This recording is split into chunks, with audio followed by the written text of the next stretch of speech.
Injuries are injuries, but when you get a rash of injuries at one particular position, that is a little more difficult to deal with. There'll be other guys playing, there'll be newer guys, you'll see newer faces, but nothing changes. The people that need to step up, I think they know who they are. We're going to have some younger guys who have not played much be able to get themselves ready and get to the point where they can play winning football for us. I don't know anybody that plays Alabama is not the underdog. Outside of this facility, no one thinks that we're going to win. No one even gives us a shot. It hasn't happened since I've been here, so I mean, it'd be huge. To be able to go out and play against a team that you've always been against your whole life is just a blessing. Moments ago on the field, Jeffrey Simmons with the chain as if to say, you shall not pass. And the Alabama players don't like that. The Bulldogs sideline roaring.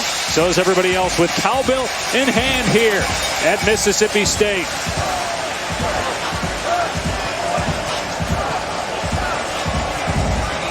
Nick Saban's last loss against Mississippi State was his first year as the head coach at Alabama. The Tide won the toss, deferred selection, so Mississippi State will start on offense. J.K. Scott putting it away. And Mississippi State will start on the 25-yard line. Junior quarterback Nick Fitzgerald. Big guy, 6'5", 230 pounds from Richmond Hill, Georgia, but originally from Germany. His dad Derek was in the U.S. Air Force for 20 years. Nick played receiver for 3 years until moving to quarterback as a senior, playing for his father Derek in high school.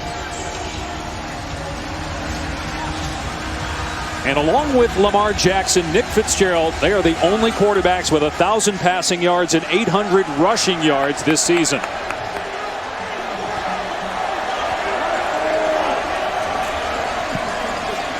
Fitzgerald going to throw it deep on first down. He's got a receiver, but he overthrows a wide open Keith Mixon. That might have been a touchdown. It certainly would have been a huge play to start the game.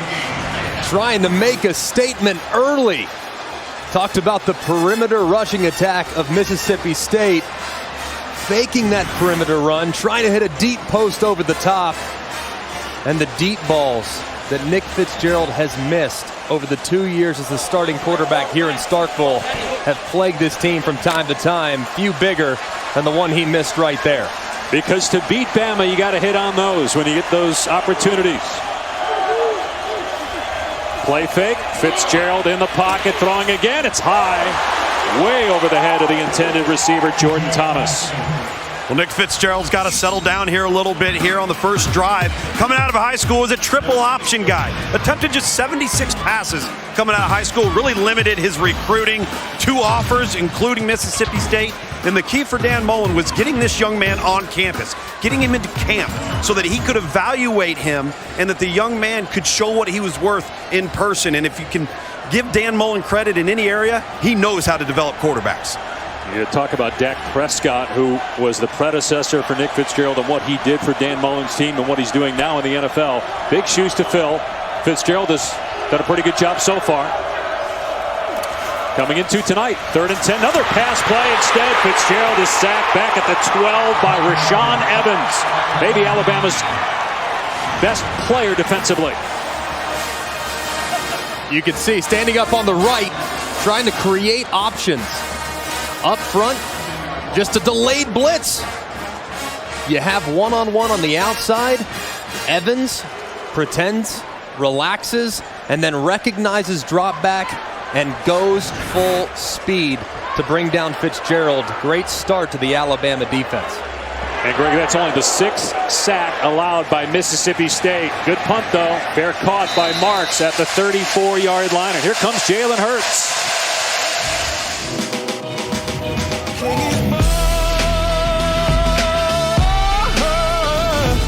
I'm a proud Texan.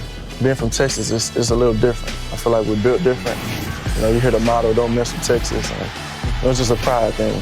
There's a lot going down there, I say, but the least I can do is play for them on Saturday.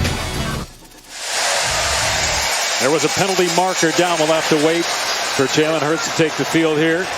But Hurts out of Houston, a true sophomore.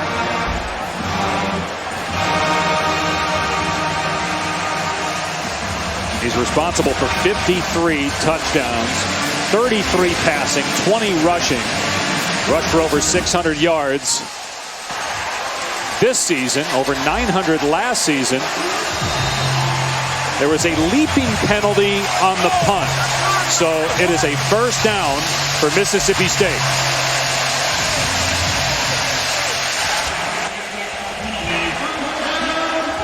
So the Bulldogs have the ball on their 30-yard line. Leaping penalty on the punt called against the tie. And they're going to run. Eris Williams able to break a tackle. And a gain of 8 yards out to the 38-yard line. So here's the penalty. Cook on the punt. And the defender for Alabama going over the top. And that was the foul. Good call by the officials, giving Mississippi State new life after the 3-and-out. 2nd and 2. They're going to run Williams again, and he stood up by Evans and Raekwon Davis. Davis 6'7", 300 pounds. So hard to run between the tackles against Alabama. They're so sound defensively. They almost always have guys in the correct spot, in the correct gap. And seldom do they miss a tackle. Alabama's defensive group over the last decade have been among the elites in college football. Few better. 3rd and inches. Just shy of the 40-yard line.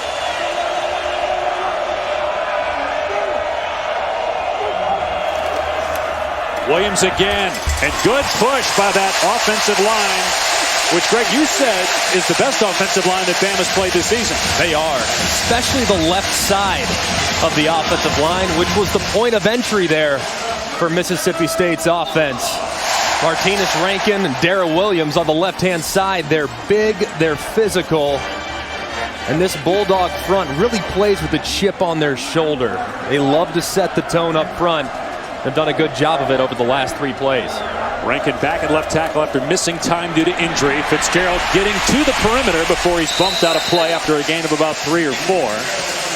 So important to have Rankin back at left tackle. He had an ankle injury that cost him 4 games. Played a little bit last week in a win over UMass. They need him, obviously, tonight if they're going to win this game against 2nd-ranked Alabama. It's so hard to contain Alabama up front, especially when you're not at 100%. Fortunately for the Bulldogs, Martinez Rankin, very well regarded throughout the SEC and by NFL scouts.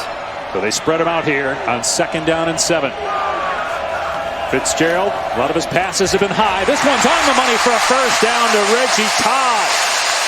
Into Bama territory at the 44-yard line. Trying to get Nick Fitzgerald into a rhythm throwing it. First 2 passes were off the mark. Now you try to bring it underneath with a slant. Very advanceable route. Nice accurate throw on the face mask. And a nice pickup for the Bulldog offense. And Greg, he's going to have to be accurate tonight because so far Alabama's lined up in press across the board. They feel confident they can match up with Mississippi State's personnel. There's going to be some tight windows here tonight. Last year they couldn't score when they got into Bama territory. Will tonight be different? Fitzgerald on the rollout, and the pass is caught by Mitchell. Osiris Mitchell getting work tonight because of all the injuries they have at the receiver position.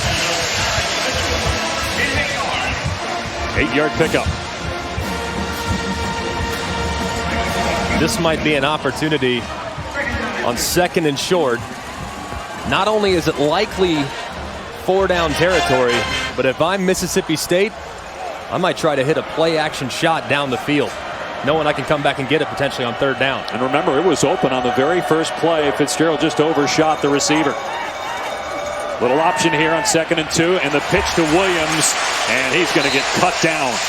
Anthony Averett coming up in run support. It'll be 3rd and 2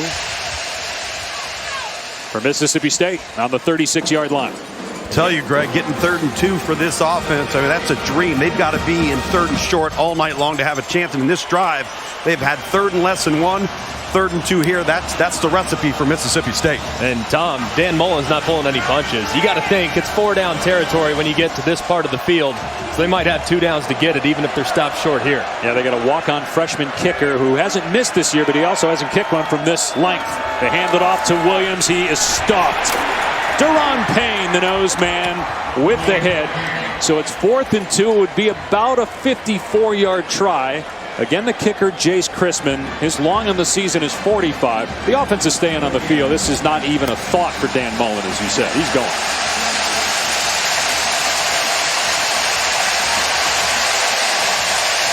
Clearly the crowd approves of the decision to potentially go for it. And now they got to calm down. I almost think, though, guys, it's too early. Why not punt it, try to pin him deep? This is Dan Mullen's philosophy. Aggressive, aggressive, aggressive. Try to win it with his offense.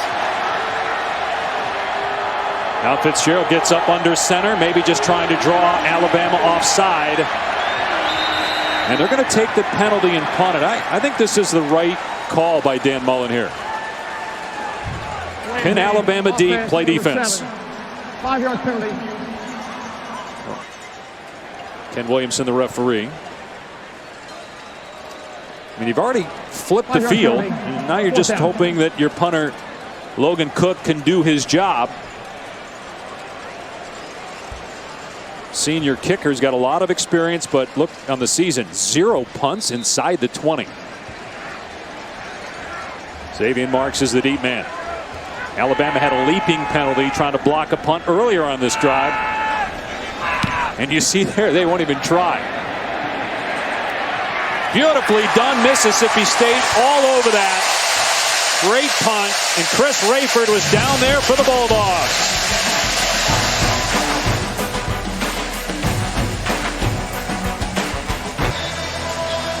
Welcome back to college football on ESPN, presented by Hampton by Hilton as part of Veterans Week on ESPN, brought to you by USAA. It's a final at Auburn, 40-17. Georgia gets rolled. So there will be a new number 1 when the college football playoff rankings come out on Tuesday night. Will it be Alabama? The Tide starts on offense from the 5-yard line. Jalen Hurts, the quarterback. Damian Harris in the backfield with him. And it's going to be Harris. Good gain on first down, out to the 10 for 5 yards. Hurts, a true sophomore, had maybe his best day as a quarterback against Mississippi State a year ago. 4 touchdown passes and a rushing score. Harris again, and this time he stacked up at the line of scrimmage. Got a yard. It'll be 3rd down for Bama. Montez Sweat in there. The atmosphere on that end of the field, it's not quite as loud as the other, but the communication so difficult for Alabama in this very hostile environment. Look at that D-line for Mississippi State. Everybody standing up at the line of scrimmage.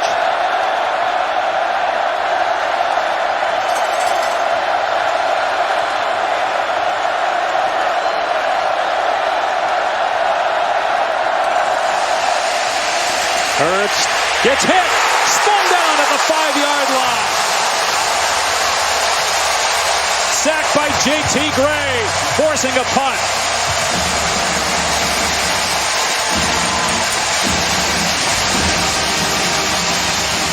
Todd Grantham, the defensive coordinator for the Bulldogs, opts to bring pressure off the left-hand side, and you see Gray just slip right around the left guard, Pierschbacher, wrapping up Jalen Hurts in the backfield. Huge play from this Bulldog defense.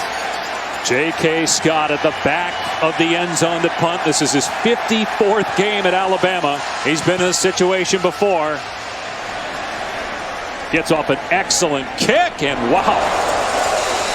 Dedrick Thomas fair catching and falling down. He's their 5th string punt returner. They've had so many injuries at that position. Mississippi State's defense gets a stop and forces a punt.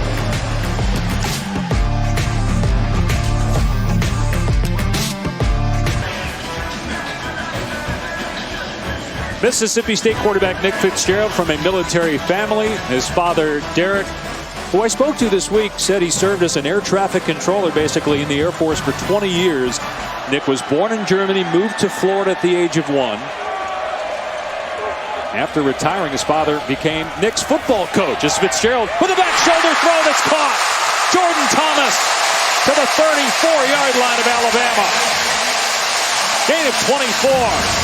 Jordan Thomas is a matchup that Dan Mullen wants to take advantage of tonight. He's 6'5", 280 pounds, going against Averett, a corner. Jeremy Pruitt, the defensive coordinator for Alabama, was concerned about the ability that Thomas had, and he felt as though if he got in one-on-one situations against these corners, that would not be good for the Crimson Tide. So a second time already Mississippi State has been in Alabama territory. Fitzgerald keeping it here, turning it up inside to the 28-yard line. 5-yard run for Fitzgerald is a big dude at 6'5", 230. Greg, you talk about that matchup on the outside, and Dan Mullen talked about having those opportunities. He said, hey, we can formation them. I can get the one-on-one that I want, but now we've got to execute it. And in that particular instance, they executed it perfectly, which sets up the next rundown with your best runner and the ball in his hands. Yeah, it was well covered. Just almost impossible to stop a well-thrown back shoulder, Tom.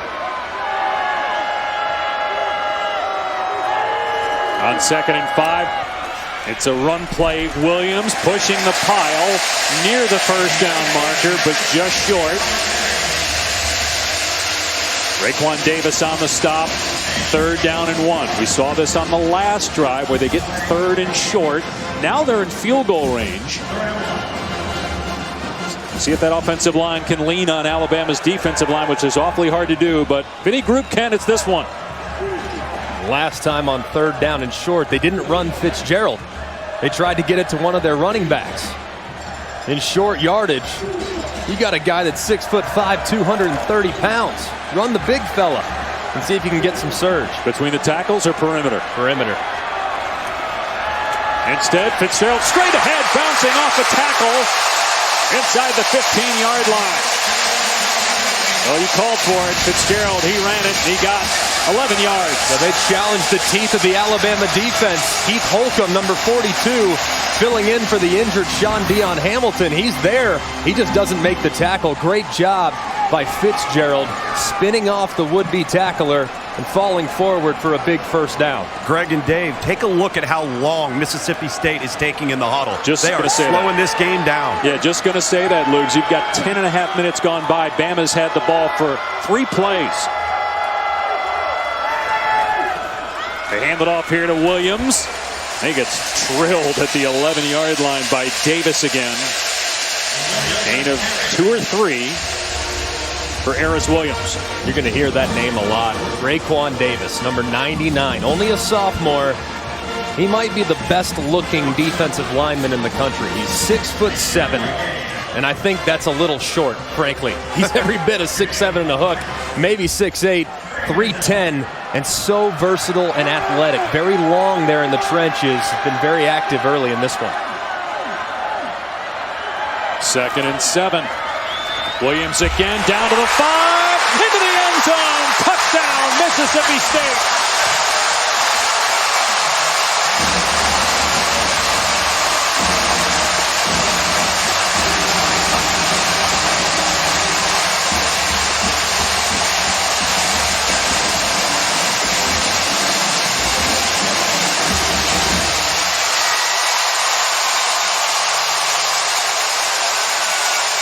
It all started with the penalty on Alabama for leaping that kept the first drive alive for Mississippi State, which gave them field position. And then the touchdown run by Williams as Alabama trails Mississippi State for the first time in a game since 2008.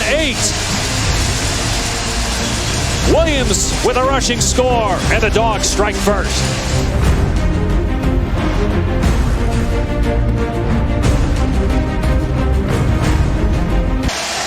Welcome back to college football on ESPN, presented by Hampton by Hilton as part of Veterans Week on ESPN, brought to you by USAA. Harris Williams with his 3rd rushing touchdown. It's the first quarter rushing touchdown given up by Alabama in the last 21 games. Remarkable. Diggs and Ruggs are deep for Alabama. But this will go through the end zone, a touchback as we check in with Adnan Burke in the studio.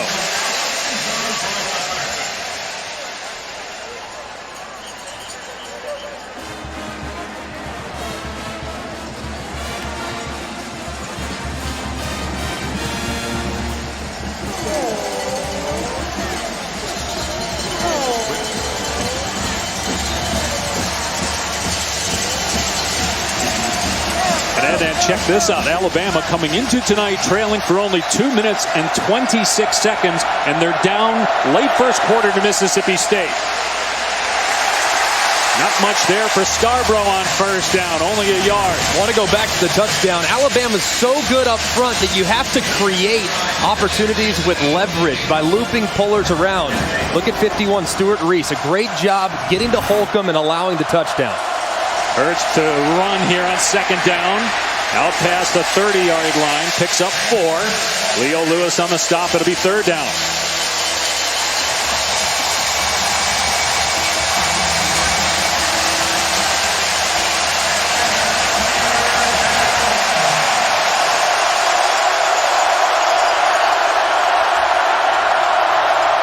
And again, look at that D-line for Mississippi State. Everybody standing up.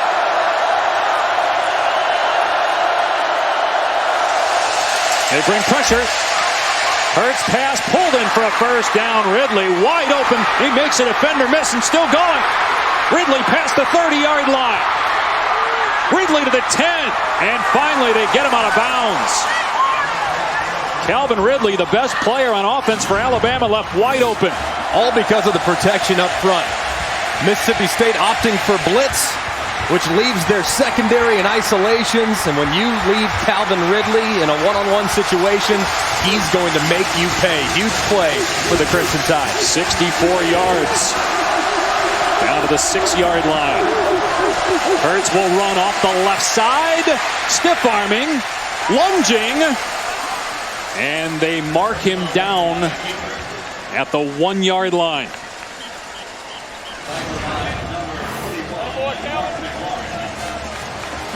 Great effort by Hurts.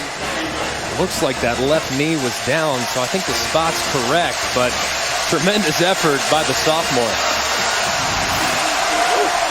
Second and goal from the 1. That's Scarborough in the backfield at 240 pounds, but it's Hurts going to the perimeter and pushed out of bounds, but he got in. Touchdown, Alabama.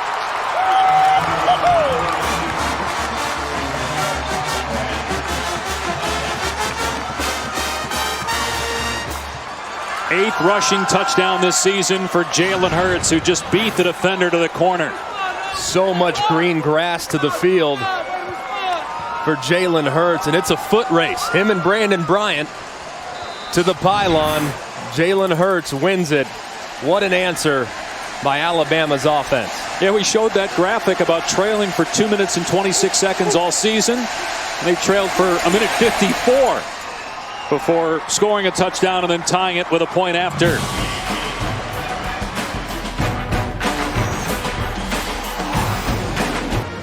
Kick off your Week 10 NFL Sunday with a countdown crew at 10 a.m. Eastern on ESPN, also streaming live on the ESPN app. And our Monday Night Football matchup this week, the 4-4 Dolphins against Cam Newton and the 6-3 Panthers. Monday Night Countdown kicks off our coverage at 6 Eastern on ESPN.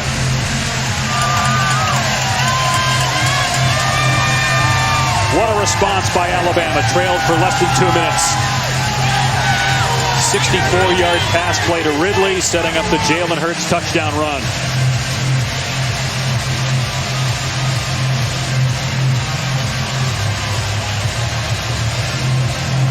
Four unbeatens left in college football, with Georgia losing tonight.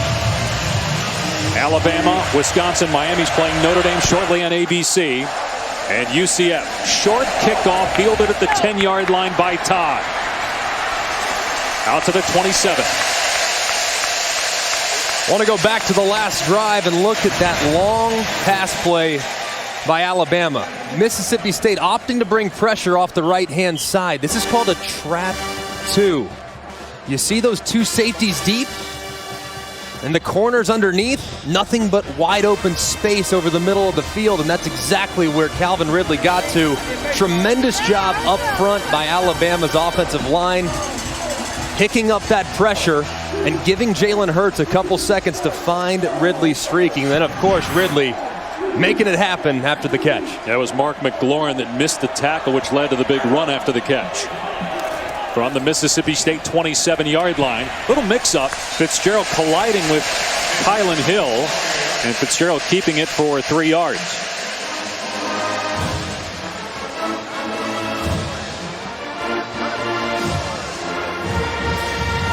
Mississippi State beat LSU big at home earlier this season, but in the games where they played top 10 teams this year, they have not fared well. They lost 49-10 at Auburn, 31-3 at Georgia. Much better start tonight against Alabama. Quick throw by Fitzgerald to the true freshman Hill. Slammed down at the 32-yard line by Levi Wallace. Gain a couple. Third down coming up. Good job by Levi Wallace there, shedding the blocker and making just what could have been a decent gain, a very short one, and setting up a third and a little bit more difficult than the 3rd and 2s they've seen to this point. Greg, that's where I think Alabama's so good on defense. They're difficult to block, and then they tackle in space. Tackling in today's offensive game of football is so difficult that you got to limit those leaky yards after the ball's been caught.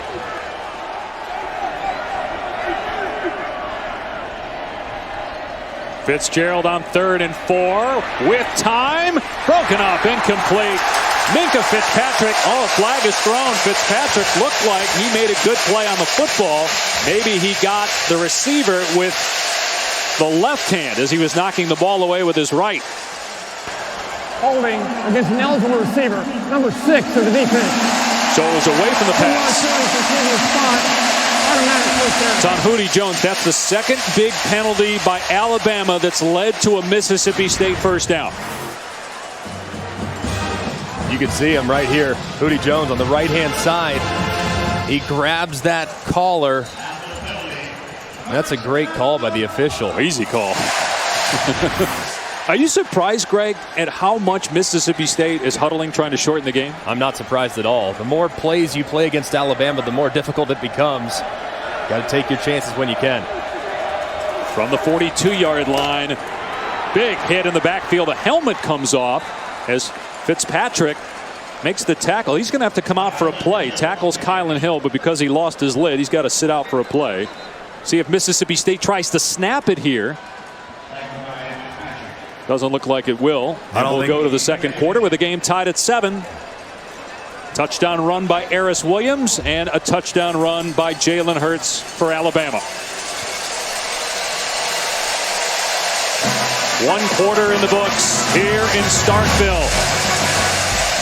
Number 16, Mississippi State 7. Second-ranked Alabama 7. Second quarter coming up.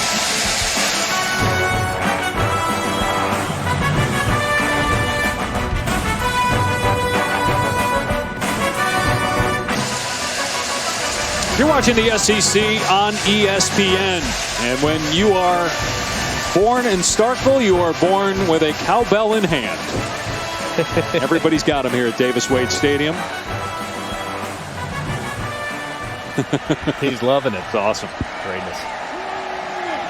So Minka Fitzpatrick out for this play because he lost his helmet. Mississippi State on 2nd and 10. Going to run Eris Williams, who had the touchdown earlier, and he gets a first down here. It's the 3rd time already Mississippi State has been in Alabama territory. That's a good job of misdirection.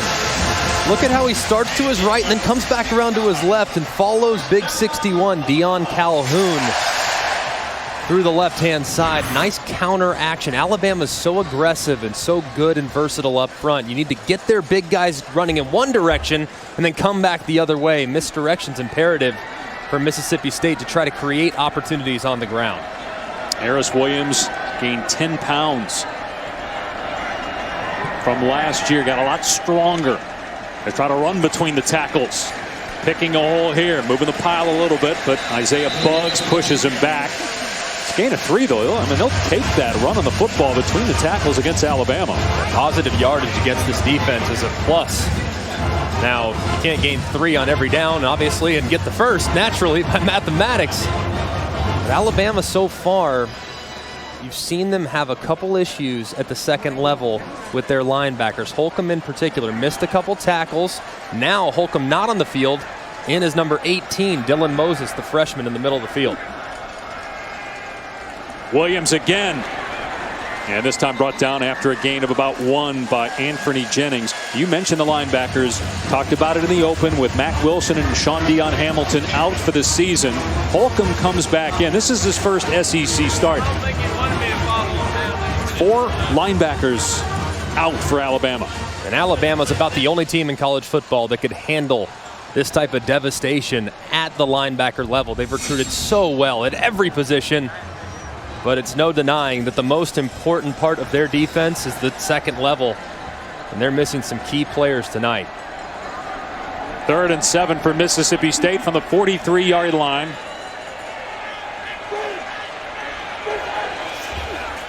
Fitzpatrick throws to the sideline. It's caught, and fighting for the first down is Justin Johnson as he's able to break a tackle and move the sticks. 6'3", 247 pounds, tough for a defensive back to bring down. Yeah, Johnson just drags Tony Brown. That's all effort. I mean, Averett's trying to get there, and Tony Brown's in a good spot. He's just given up 50 pounds almost to Johnson. It's tough to drag him down when he has forward momentum. Tremendous job by Justin Johnson. From Birmingham, you got to think he's got a little left in the tank, knowing that he's playing against his home state school. Oh, yeah. These two schools separated by only about 90 miles. They're going to run Williams again, in trouble in the backfield. Dragged down. Loss of 1. It's big. Quinnen Williams, you talk about the athletic ability of some of these guys. I was watching him return punts in warm-ups down on the field. Quinnen Williams at 290. And Tom, you know recruiting as well as anybody. Try to put into perspective just how good this front 7 is from a recruiting standpoint and a depth standpoint. Well, let's see. I'm counting right now. How many stars? Hold on. No, forget the stars. 1. Hold on. I'm counting them. 1, 2, 3, 8. 8 Under Armour All-Americans are on the field right now for Alabama on defense. Yeah, some of those guys are backups, including Brian Ray, a true freshman who's in. Williams off the left side. And close to the first down. Inside the 30. 3rd and short for the Bulldogs. A great run right there and a good job up front by this big offensive line. They found something that they like on this left side. They've used some pullers. They've used some wrappers. Dan Mullen knows that the left side of his offensive line is outstanding. And they've leaned on those big guys up front for a majority of this first half. Expect him to lean on that left side again right here on 3rd and short.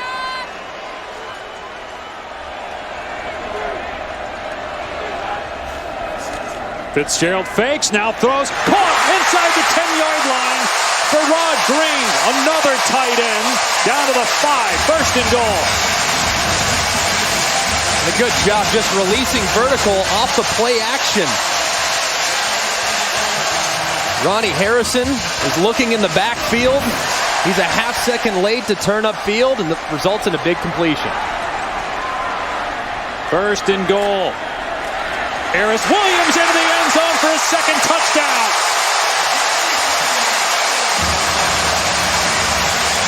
The Dogs came to play.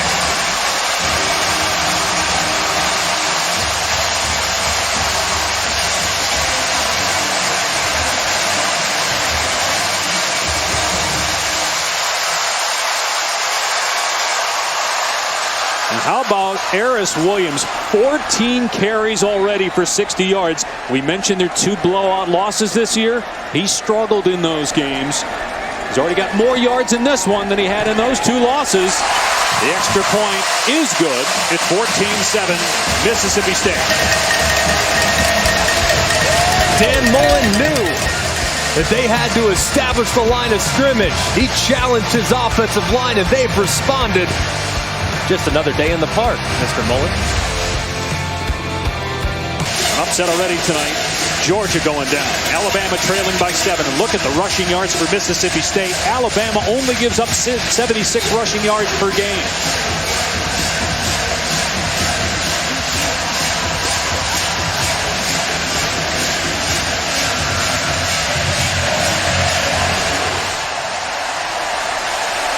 Deep kickoff by Cook. It will come out to the 25. We were talking with Dan Mullen yesterday, and remember they had a losing season last year, so his name wasn't out there a whole lot, but it is now. And he said, look, I've been here for 9 years. People just assume that I want another job, but I love it here. Now, I'm sure there are jobs out there he would look at if offered, but he said this is a place he loves, and obviously he's built this thing up. He has, and he's built it in his image. I mean, it's a tough blue-collar football team that really responds to the challenges that he provides. What a job he's done in Starkville. It's obvious why everyone thinks he's one of the best coaches around. Play action for Hurts. And to dump it off to Hentges, the tight end, out near the 34. And the thing with Mullen is he worked for Urban Meyer, with him at Utah, with him at Florida. His development of quarterbacks, something that probably doesn't get talked about enough. And identifying talent, too. He knows what to look for from an intangible standpoint. On 2nd and short, they run Josh Jacobs, and he's able to get the first down to the 38-yard line. You know, guys, this is the first series that Alabama has been backed up in the closed end of this field, and it is getting loud, and they've done a nice job of moving away from the sound. Jacobs hit in the backfield, able to get back to the line of scrimmage. Marquise Spencer was there first. And then Corey Thomas, who's been out with a foot injury, cleaned him up. Missed the last 3 games, but is back tonight. 2nd and 10 for Alabama. Time to throw for Hurts. Climbing the pocket, but everybody covered, so he takes off. Now airs it out. Ridley is free again. Pushed out of bounds at the 1. That's twice Mississippi State has forgotten about the best player on the field for Alabama. I love that this part of Jalen Hurts' game is really starting to come along. Last year he would have taken off and run. Now eyes are downfield.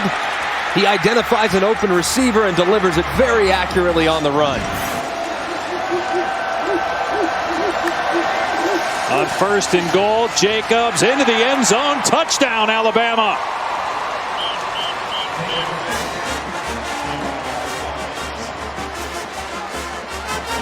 "61-yard pass play to Ridley sets up the 1-yard score by Jacobs." So much poise for this Alabama offense. As soon as they get hit, they counterpunch. Hit, counterpunch.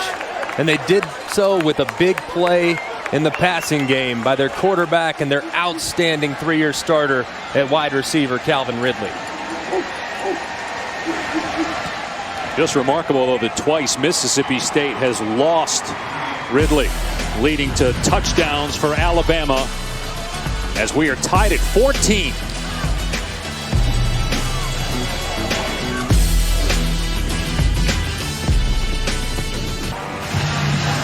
So Alabama's trailed twice tonight, but for a total of only 3 minutes and for 10 snaps, 16 snaps all season long. Both touchdowns set up by huge pass plays to Ridley. On the goal line, here's Reggie Todd, hit at the 10, and down he goes, but a flag. If that's on Mississippi State, they'll have to start from their 5-yard line. Brian Robinson, huge hit.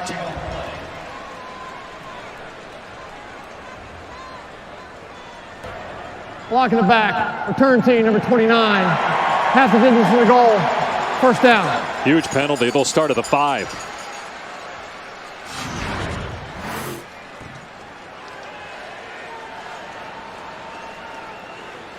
Huge penalty here. You can see right in the middle. Right there. And that's just in front of the referee. And they're going to call that every single time. C.J. Morgan's got to understand that when that kickoff player crosses face, you can't hit him in the back and put your offense in a very difficult spot here on their own 5. The first time, Greg, we've seen this field position flipped in Alabama's favor. Fitzgerald keeping it, able to get outside, and he's able to get the first down, scooting out of bounds. 12-yard run for Fitzgerald. They had numbers on that right side. Fitzgerald coming into tonight with over 800 rushing yards. He's got 13 career games where he's rushed for 100 yards. That is a record for an SEC quarterback. He is a very, very athletic player and is getting better in the passing game every week. They go empty here on first down from the 17. Fitzgerald. What a catch at the 40-yard line. Then it comes out. Thomas had it, but just couldn't hang on. Would have been a gain of about 30 at least. Man. Huge play potentially. Thomas just can't reel it in. He knew the hit was coming. And it just slips right out of his grasp. Just a terrific throw, Greg, from Fitzgerald. This is the most accurate I've seen him all year long. No doubt, Tom. And you see big Jordan Thomas going to the sideline. The Bulldogs need him on the field. That's been a very good matchup for them so far. 2nd and 10. Fitzgerald running in trouble and slammed down Rashaan Evans. That's 2 tackles for a loss tonight for Evans. We talked about the guys they don't have at linebacker, but as long as Evans is on the field, they're okay. They got him. That's a big deal. Rashaan Evans, just another in the long line of outstanding linebackers for Alabama. Thomas still shaken up on the sideline. Very difficult 3rd down here for Mississippi State. Alabama so good in coverage and terrific rushing the passer, averaging almost 5 sacks a game the last 4 games. Mississippi State doesn't give up sacks, though. Only 6 on the year, but 1 tonight. Play clock winding down. It's a 2. 3rd and 13, and Fitzgerald just a quarterback draw. And he's out to the 20, so that's just to get some yardage and give their punters some more room. Hopefully help themselves with field position. And a few missed opportunities for Mississippi State so far. The first play of the game, they try to go deep. Nick Fitzgerald overthrows it. He's made some great plays between then and now, and made a great one too when he threw it to Thomas. Thomas drops it. You can't make mistakes like that against Alabama because they're going to get it back now with tremendous field position. 10 punts this season for Cook have gone more than 50 yards. Mississippi State could use one of those right here. And it is an excellent punt. Marks, muffed the kick, but able to fall on it at the 17-yard line. They flip the field with a 62-yard punt and a near giveaway. Muff punt by Marks, but able to jump on it.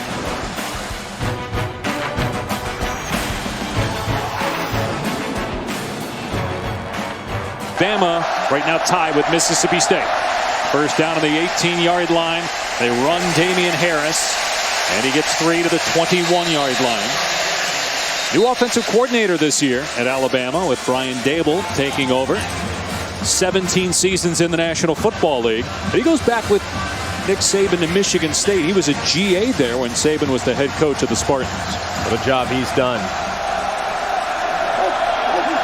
On 2nd and 7, Hurts to the air. Again has time. Keeping his eyes downfield, being chased and throwing it out of bounds. Trying to hit Jerry Jeudy. You know, Greg, I'm okay with that right there. You don't make a dumb play with the football backed up. But what's most important is the development of Hurts and his ability to work through progressions, stick within the structure of the offense. And now what he's going to have to do is communicate to his team because it's getting cranked up.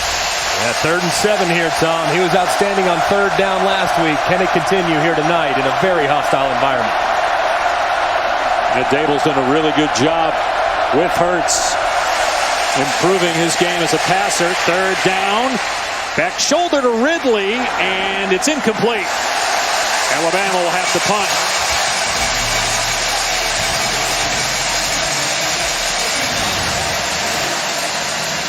Really well covered. It landed out of bounds. I thought he stepped out of bounds first and didn't reestablish anyway. What do you think? You know, bang, bang, of course. They review every play. I think Nick Saban wants him to take a longer look at it. Yeah, I wonder what Going on the was... field was an incomplete pass. The previous play is under review. Did the foot touch before his backside hit out of bounds? Right. But look, he's out of bounds there. Does he reestablish to begin with? Doesn't look like he reestablishes himself. It doesn't look like it to me. So close. Of course, on these reviews, there has to be indisputable video evidence beyond all doubt to overturn. Right there, it's so close. It's so bang, bang. It's difficult to assume that they're going to overturn this one. And again, it looked like he was out of bounds, and he went out on his own to begin with. Wasn't pushed out initially. So he shouldn't be eligible to even catch that. I think that's going to be the question here, guys, because if you look at the actual reception, he secured the ball with his left foot in bounds. They're trying to see if he established himself for sure, but by the letter of the law, I don't think he did, which would result in illegal touching here. And again, he went out on his own. Went out on his own, was not forced out. So a lot to consider here for the replay officials and those back in Birmingham at the SEC office. This should stand. It would be 4th down. But even on that play there, you see the growth of Hurts and the work that Dable has done with him, right? Yeah, and obviously the rapport that he started to develop with Calvin Ridley. And that's tight coverage, well covered, well thrown. Good job by Mississippi State, but sometimes a better throw beats that good coverage. But it looks as though they ran out of room there on the boundary for Alabama. So again, they're looking to see if he went out on his own first, or was he pushed out? And again, after further review, although the player possessed the ball and was inbounds when he grabbed it, he also stepped out of bounds prior to the touch. Therefore, it's a foul for illegal touching on number 3. It's an incomplete pass. It's still 4th down. If you're pushed out by the defender, you can reestablish, but he was not. Therefore, you can't go out of bounds on your own and then be the first guy to touch the football. So it is an incompletion, 4th down. Yeah, that's a good job by the officials. And Calvin Ridley's having a chat with them, trying to understand what just happened. Hang on a second, I caught it. No, the decision has been made, and I think it was a good one. Dedrick Thomas is back. J.K. Scott had a killer punt the first time, and Thomas had trouble with it. He also has a punt return for a touchdown this year. That was last week. This is not a good kick by Scott, but it takes a couple of Alabama hops. Thomas picked it up and got leveled right as he grabbed it by Holcomb, and Mississippi State will start at its 30-yard line midway through the second quarter, all even.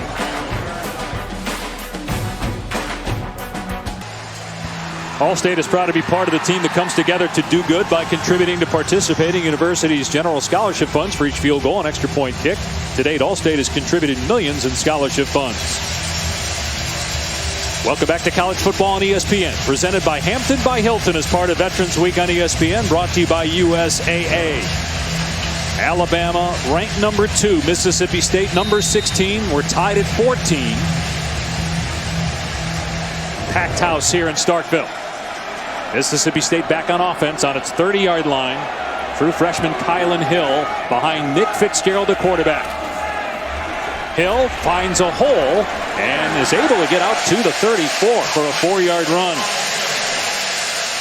This is pretty darn good company for Nick Fitzgerald. Yeah, it really is, and it's in really good company too. When the first words that come out of Nick Saban's mouth, when you ask him to compare Nick Fitzgerald to a particular player that he schemed against. First guy he said, Tim Tebow. Yeah. And then the second guy that Tom said was Matt Jones at Arkansas. I think he very closely resembles Matt Jones with how big his stride is and how much ground he can cover when he takes off with the football. On 2nd and 6, Fitzgerald keeping it, and he's close to the first down. The marking just short. Guys, what about the differences between him and Dak Prescott and how the run game is with Fitzgerald compared to what it used to be with Dak? Dak is a little shiftier, a little bit better side to side. Fitzgerald is more explosive when it comes to running north and south. Of course, he's a little bit taller as well, just a couple inches though. So they're very similar with what they try to do with Fitzgerald and Dak. But Dak is a little bit better running between the tackles, where most of Fitzgerald's big plays come outside on the perimeter. The huge 3rd and 1 here for Mississippi State. And they're going to hand it off, and it's a first down for Kylan Hill. True freshman from Columbus, Mississippi, which is about 20 minutes from Davis-Wade Stadium. Moves the chains. He's a big recruit, Dave, a 4-star guy in state. And this is a pretty deep stable of running backs. So for Kylan Hill to be able to get some turns on critical downs, like a 3rd down there, that tells you how far this program has come under Dan Mullen and the caliber of athlete now that's coming to Starkville.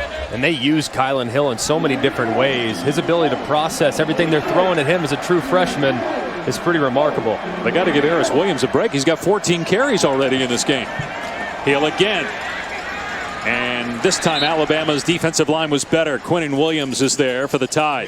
From an offensive standpoint, fellas, I don't know if this game could have gone any more better than it could be, because here's the deal.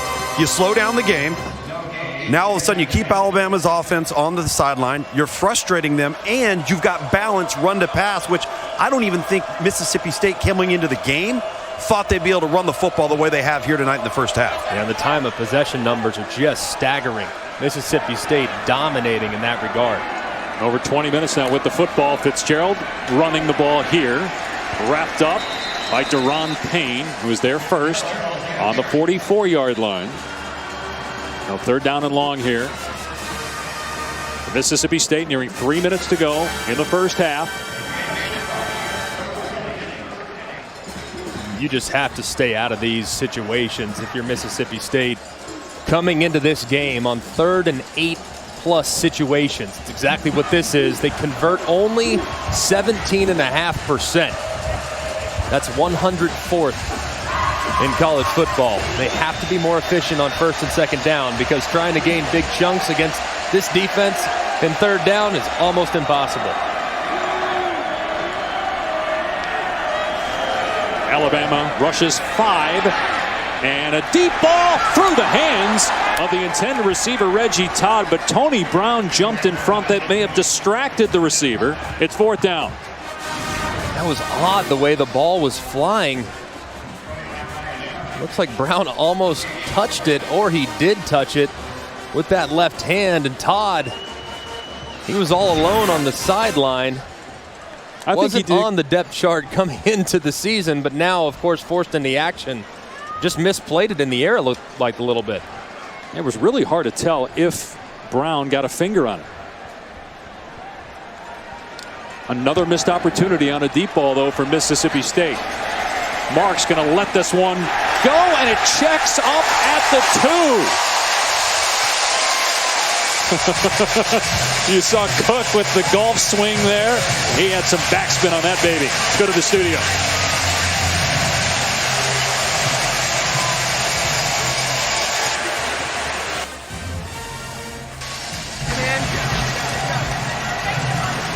All right.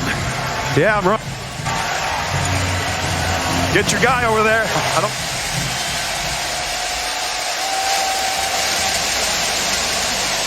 All right, Adnan, thank you. Let's see how Alabama handles this. First down from its 2-yard line.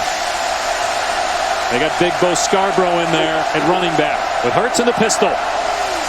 Scarborough straight ahead. Out to the 4. Got a 2-yard run. Big Jeffrey Simmons in the nose, and a little pushing and shoving afterwards. It's always difficult to be backed up on the road. It's especially difficult to be backed up with your back to the student section for Mississippi State, and to hear those cowbells go clang-up. Very difficult to communicate in this part of the field. You speak from experience, huh? I've been there. It wasn't built out the way it is now. It's a tough spot on the field to be for Alabama's offense. Hurts changing things up here. Play clock at 7.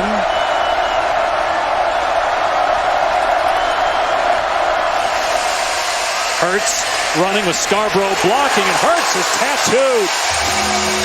Big hit by Fletcher Adams. There's a penalty marker down on the far side of the field at the 5-yard line.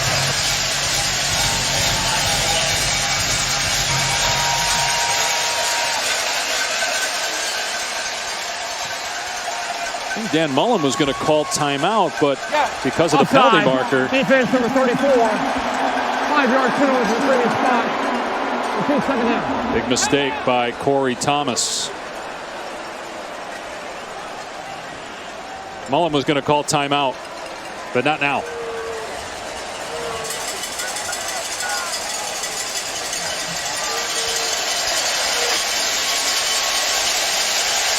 So 2nd and 3 on the 9-yard line.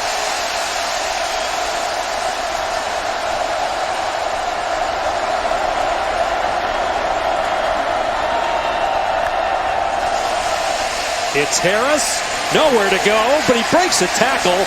Stumbles just short of the line to gain. Harris showing some power there. It's 3rd and 1. Dan Mullen's going to call timeout. Fittingly enough, the side judge was trying to alert the referee of the timeout being called, and he couldn't get his attention. That's how loud it is on that side of the field, Tom. Yeah, there's no doubt about it. And you talk to the Alabama coaches, you look at the quarterback, Jalen Hurts. He's back here. They've got to communicate with all this noise, all these cowbells behind us here, and it starts getting cranked up. So it takes the verbal communication out of the equation. So we're going to watch here, and when you see teams in the shotgun, they've gotten away from speaking, and they've gone to the hand clap, which generally pierces the noise. But it's very difficult to do now that this stadium is enclosed in this end zone. We're going to see how this play goes, come back to it, and let's see if my hand clap can pierce the sound of the cowbells. Better clap loud, Tom.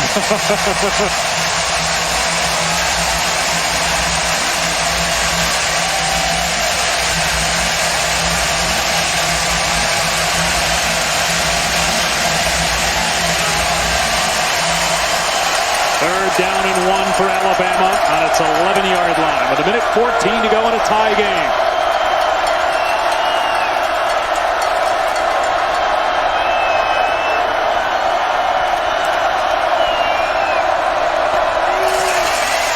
Hurts a design quarterback run, gets the first down out to the 18-yard line.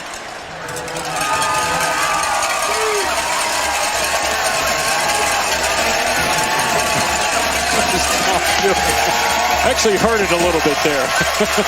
You can hear it. Yeah, because they quieted the crowd a little bit with that first down run. We get your point, though. Point taken. First down in the 17. Hurts to the air. Climbing the pocket, delivering a strike. Cam Sims on the catch out to the 35. And let's see now if Alabama uses a timeout. Clock will start on the ready for play as they reset the chain.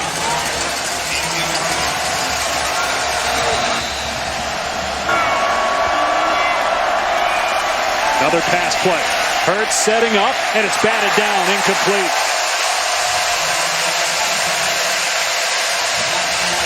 Marquise Spencer appeared to be the one to get a hand on it. 2nd and 10. Keep in mind the field goal kicker for Alabama, Andy Papanastis. Long on the season is 46 yards, which means they need to get it down around the 28-yard line. Long way to go. Movement by Alabama. Matt Womack, the right tackle, first-year starter. Offense number 82. 5-yard penalty. Actually get the tight end, Irv Smith, for the penalty.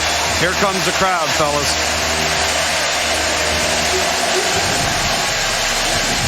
Their left guard, Ross Piercebaker, has not returned since an injury earlier.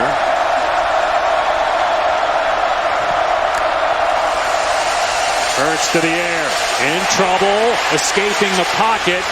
And stopping the clock by scooting out of bounds, forced out by Spencer. Now 3rd and long.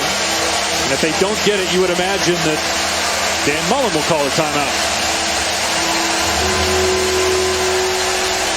If you're Todd Grantham, what are you doing here, Greg? Are you bringing the house here or no? Play it safe. Play it safe. Drop back, play coverage, and try to rally to the football. You don't want to give up another big play. You've already given up a few this half. Just feel good about where you're at if you're Todd Grantham, defensive coordinator for Mississippi State. And I guarantee you, all the players are saying cover number 3. Because he's the guy they've lost twice for big plays. It's a quarterback draw, and Hurts out to the 40. Dan Mullen should call a timeout here on 4th down, and he does with 32 seconds to go. So they'll have one timeout when they get the ball back. But you also have an excellent punter in J.K. Scott.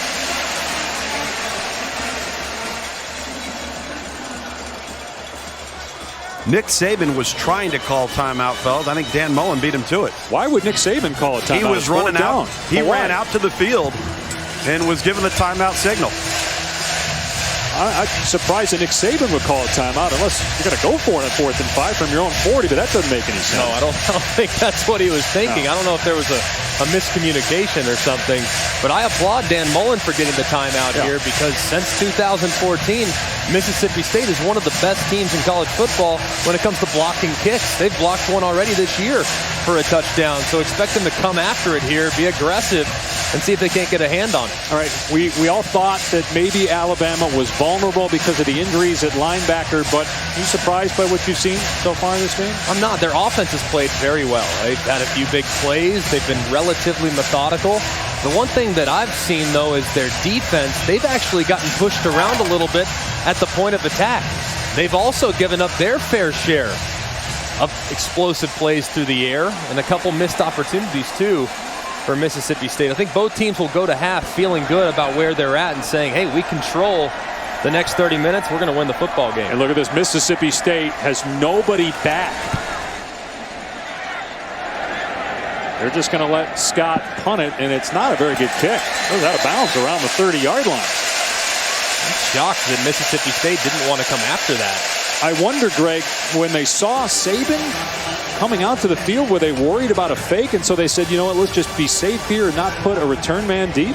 They went with an actual defense on the field. I mean, they were lined up in a simple quarters coverage. I can't say that I've seen that, especially when you've been opportunistic in the kicking game over the course of the last few years. Well, it's interesting because they didn't go for the block, and now they're not going to go for yardage. They're just taking a knee here. Yeah, that doesn't surprise me. You're on your own 28-yard line. Take it to half. Don't let anything catastrophic happen. Feel good about where you're at. We're all even at 14 apiece. Number 1 Georgia has already gone down. Well, number 2 Alabama lose tonight in Starkville. Tied at halftime. ESPN. Number 2 Alabama and number 16 Mississippi State. Even at 14 apiece as we get ready for the third quarter. Back with Greg McElroy. I'm Dave Pasch. Tom Luganville in a minute. And Greg, the story of this game is Mississippi State not letting Alabama's offense on the field. Bama was out there for 8 minutes. Yeah. The reason this game is tied because of the big plays. Yeah, and it's because Mississippi State's done a tremendous job controlling the line of scrimmage.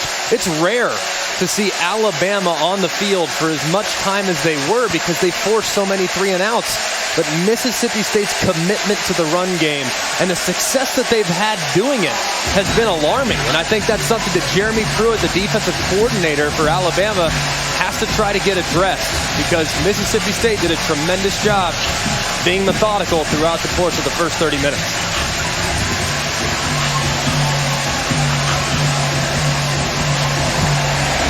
Alabama ran just 23 first half plays, and they will start the second half on their 25-yard line.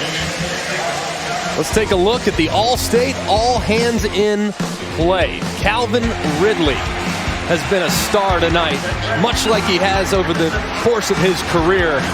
Big plays in the passing game. And right here in the scramble drill, uncovered, puts the mailbox sign up, raises that right hand, and a tremendous throw by Jalen Hurts. The passing game tonight has been outstanding, in large part due to what Calvin Ridley has done in uncovering and making plays after the catch. And that stat right there is what really we've seen all year as they run Jacobs on a jet sweep here on the first play. Pinballs forward for a first down to the 37-yard line. But you look at Ridley coming into the game, 44 catches. The rest of the team has right around 44. Simmons and Sweat continue to push Alabama offensive linemen. Ridley is as explosive a wide receiver as you'll see. Not as big as Amari Cooper, not as big as Julio Jones, but very quick and really good with the ball in his hands. Number 2 all-time in catches at Alabama behind Amari Cooper. Hurts to the air. Short pass to Jacobs, and Jacobs able to stiff arm. And then Jacobs lowers the shoulder to the 44-yard line, gain of 7. Well, fellas, it's not too surprising. Dan Mullen pretty pleased with the performance of his team in the first half. But the one area he said they've got to do a better job in is not missing opportunities for explosive plays. You remember the dropped ball down the sideline with Thomas there in the second quarter. They can't allow that to happen again if they want to win tonight. They fake the jet sweep and run Harris. Big hole inside the 40. Finally, down to the 10-yard line, Brandon Bryant tackles Harris. And Bryant shaken up on the play. Harris has been so good this season. They hit the jet sweep on the first play of the half. They fake the jet sweep there, and Harris gets out the gate.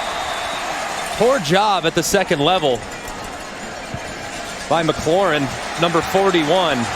The safety sliding in there. And Harris, great job bursting for a huge play. He's been as reliable as any of the tremendous backs that Alabama's had this year. Bryant is hurt. McLaurin missed a tackle on a Calvin Ridley pass in the first half and does so here as well. Welcome back to College Football on ESPN, presented by Hampton by Hilton as part of Veterans Week on ESPN, brought to you by USAA. Tied at 14 early third, but Alabama's got a 1st and goal at the Mississippi State 9-yard line. Expedia reminds you we are here at Davis Wade Stadium in Starkville. Matchup between Mississippi State and Alabama. Crimson Tide, if they win tonight, they'll be number 1 in the college football playoff rankings, you would imagine, on Tuesday, with Georgia losing big at Auburn. Meanwhile, Brandon Bryant shaken up for Mississippi State on the tackle of Damian Harris. Guy has been through so much. His dad was killed in a motorcycle accident 2 years ago. He thought about quitting football. Came back to play for Mississippi State and has played so well for them the last couple years. 3-year starter. That'd be a big loss. Great effort by him, too. Chasing down Damian Harris. Hate to see that. Hope he's okay. His replacement is Jonathan Abram, who did not play in the first half because of a targeting call last week. Abram suspended for the first half of this week's game. Hurts his head in the backfield and dropped. That's a huge play for Mississippi State. McLaurin was back there, along with Adams. Just pressure coming off the left-hand side and the right-hand side. Now Hurts with a quick throw out on the flat to Ridley. And Ridley is dropped by Talando Cleveland. Gain of 1. It's going to be 3rd and goal from the 12-yard line. The big 2-play sequence for Mississippi State after giving up the long run to Damian Harris. The tackle for loss, and then setting up now a 3rd and goal from the 12.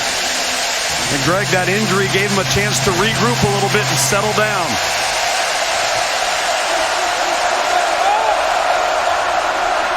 Alabama has not led tonight.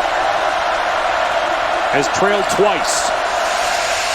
3rd and goal. Hurts, end zone, incomplete. Intended for Judy. He could not come up with it. And here comes the field goal team. That's a massive stop from Mississippi State's defense. Two high safeties trying to get that post route out of the slot to Judy. And really the first errant pass we've seen from Jalen Hurts tonight. He has been in such great command. That one coming out of his hand a little funky. And taking a nosedive like a sinker that a pitcher throws off the mound. Papanowskis on for a 30-yard field goal try to give Alabama its first lead. 17-14. The Tide in front.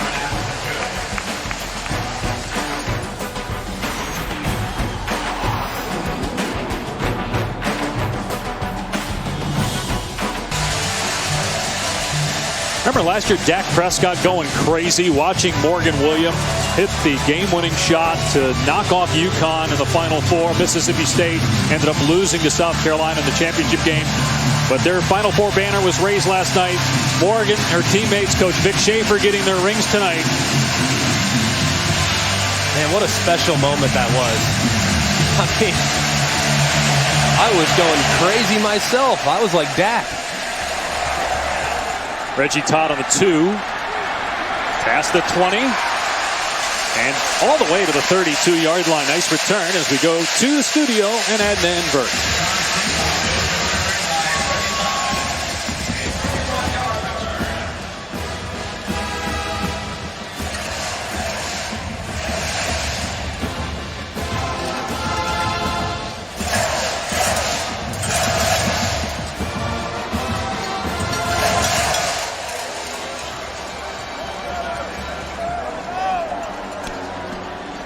Wow, imagine if number 1 and number 3 go down, and again, number 2 only has a 3-point lead. From the Mississippi State 31, Fitzgerald keeping, and a nice run of about 4. It was an outstanding game plan coming in tonight for Mississippi State, trying to establish the line of scrimmage, particularly the left-hand side, because it sets up plays like this. They fake that same run action to the left, and they hit Green on the seam route in the red zone. It's been a nice mix of run pass, but the amount of success they've had on the ground has really opened up their offense for Dan Mullen. Got Eris Williams in the backfield with him. Williams had 14 carries, 60 yards in the first half. Fitzgerald keeping here, trying to get outside, has the first down, and tackled out of bounds by Rashaan Evans.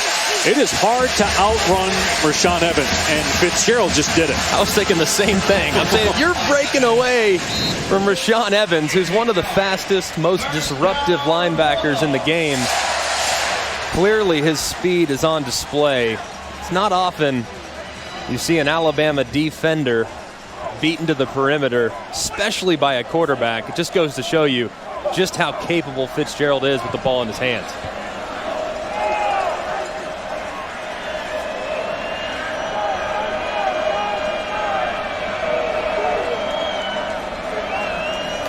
They're going to run again. Fitzgerald pitching it to Williams, and Williams out near midfield. Again, it's Evans on the stop, but they're getting excellent yardage on first down. That's a gain of 6.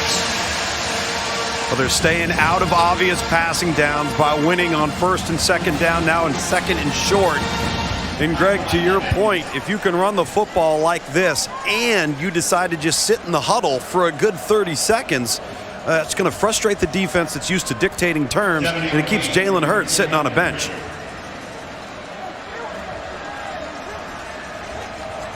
More than 4 yards per play on first down, 4.5. Here's 2nd and 4 at midfield. And a pass out of the backfield. Great catch by Gibson. First down to the 41. Well, you know when he comes into the game, there's a great chance they're going to throw it to him. It's a first down into Bama territory. It's a great play call. Alabama goes with a little fire zone off the left-hand side, which vacates that area. And Gibson reels it in. Probably makes it a little harder than he had to, but burst forward. Really good play call, timely play call there by this Mississippi State offense. And Gibson going to stay in for first down at the 41 of Alabama. 5 minutes gone by in the quarter. Gibson running right. And again, look at the yardage they're getting on first down. You just don't normally see Alabama's defensive line. You made this point in the first half. It's not about the linebackers, it's the D-line. Yeah. You don't ever see Alabama's defensive line being driven back. It's rare. But to see this offensive line, and this is the best offensive line that Alabama has seen at any point this season. This group is tough, they're big, they're extremely physical, and they really play with a chip on their shoulder. This is a tremendous challenge for Alabama, and so far, Mississippi State's been up to the task. 2nd and 6 on the 37 of Alabama. Fitzgerald to throw, and out of the backfield, it's pulled in by Williams, able to get the first down. Out at the 29, pushed out by Hootie Jones. Terrific drive against Nick Saban's defense. Nick Saban frustrated with how they passed this off. And you can see Hootie Jones, he actually releases upfield, turns inside, and runs vertical, which allows the wide route to take place. If Hootie Jones would have stuck with that running back from the beginning of the play, it would have had a much smaller chance of getting positive yardage. Instead, it's 1st and 10, right on the fringe of the red zone. Alabama only gives up 10 points per game. They've allowed 14 so far. Mississippi State going for more as that pass is knocked away and it's picked off. I thought it was intercepted by Holcomb. They ruled it incomplete, but I think it may have stayed off the ground there. It did, but as Jamie Mosley was going to the field and sliding down, you'll see the ball just trickle out of his grasp. And look at this. But does it ever hit the ground? It does right there. Yep, it did. You're right. But my goodness, I mean, that ball was thrown 1,000,000 miles an hour. Just see how quickly it bounced back on the recoil. And Mosley's unable to bring it in. Fortunate play there for Mississippi State.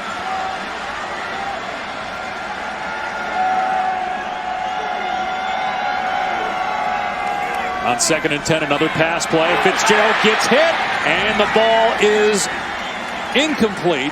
Fitzpatrick got to Fitzgerald. So it's 3rd down and 10.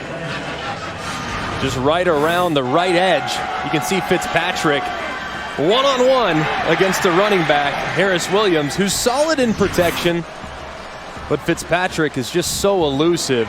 Came into the night a little concerned about his hamstring. Would he be full go? Would he be limited? Would they try to take advantage of him? And clearly that right hamstring not an issue after last week. Be interesting to see what they call here. They just run the ball, try to get more yardage to make it an easy kick. Nope. Fitzgerald will throw on 3rd and 10. Now he takes off. He's at the 25-yard line and close to the first down. Look at the quarterback lower the shoulder and drill the defensive back, Tony Brown, to get the first down. This kid's fearless. Fitzgerald, when he escapes the pocket, he's looking to throw. It's not often that he escapes the pocket and keeps the football.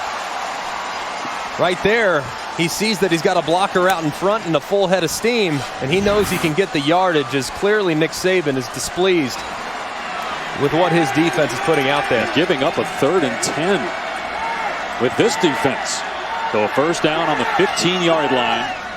Fitzgerald keeping. Dropped at the 12 by Deron Payne. A 3-yard pickup.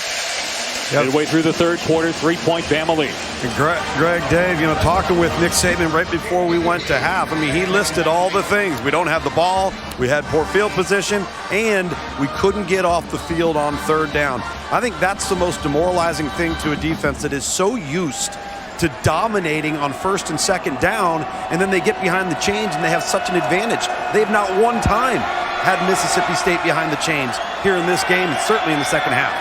All those injured linebackers for Alabama. 2nd and 7. Here's Williams on the cutback.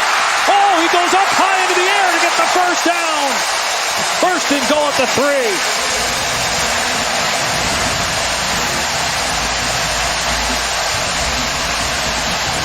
Vertical.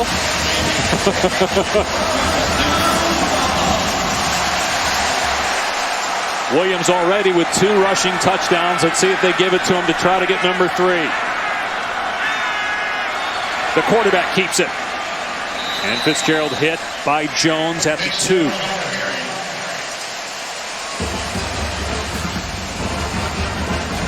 Mississippi State looking to go back in front, led twice in the first half, 7-0, and then 14-7. What will Dan Mullen call here? A lot of options. 2nd and goal from the 2. I might try to get Nick Fitzgerald out on the perimeter. Sprint him to the right. And see if you can't find a receiver in the flat, perhaps. That way you have a run-pass option, potentially, and some green grass to the wide side. And it is Fitzgerald rolling out, looking to run, gets hit, and drives through the defender into the end zone. Touchdown!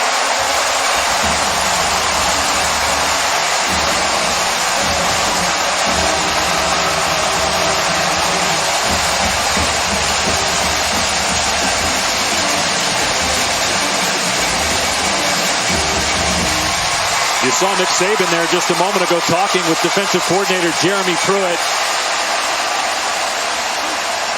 Probably wondering what happened to our defense on that drive. 13 plays, 69 yards, 6 minutes and 38 seconds. And it's 21-17 Mississippi State. In order to beat Alabama, you have to have a superhuman performance from your quarterback. Nick Fitzgerald trying to deliver, and his coach loving it. I'll do what it takes. You saw Nick Fitzgerald after the touchdown feeling ill. Appeared to be vomiting on the sideline. Went into the medical tent, but is out. And a deep kickoff. And Alabama will start at the 25 at first. Here's Adnan.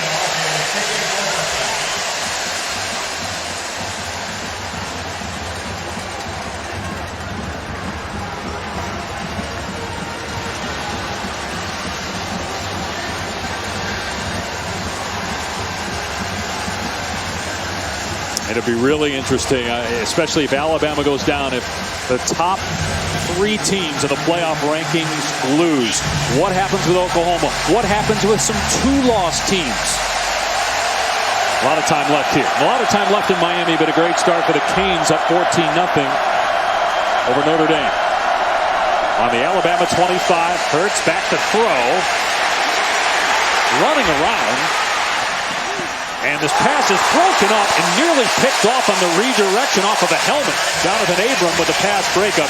Now here is, after the touchdown by Nick Fitzgerald, he vomits on the sideline. We were looking at the replay trying to see if he got hit awkwardly in the helmet, but didn't see anything. They just went on a 13-play drive. He went in the tent, came out. He's standing alert and ready. McElroy is going with exhaustion. Could be it. His backup is a true freshman. If something were to keep Fitzgerald from continuing, 2nd and 10, and Hurts gets hit. Hurts gets out of there. They're trying to rip the ball out. Hurts does a good job to hold on to it. He's still taken down for a sack at the 23, bringing up 3rd and long.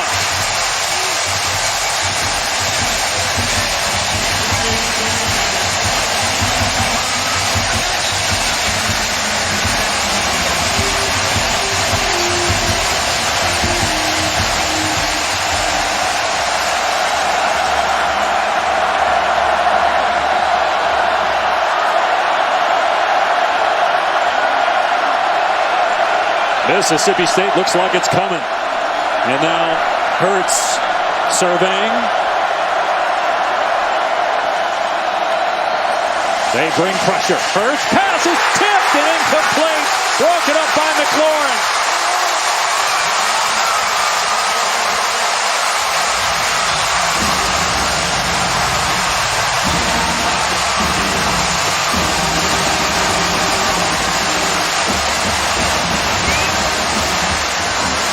Defensive coordinator Todd Grantham opting to bring pressure right up the middle.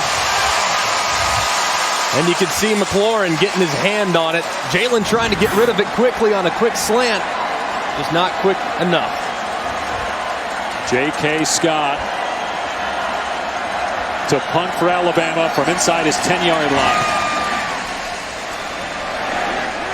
Dedrick Thomas taken down right away at the 36-yard line.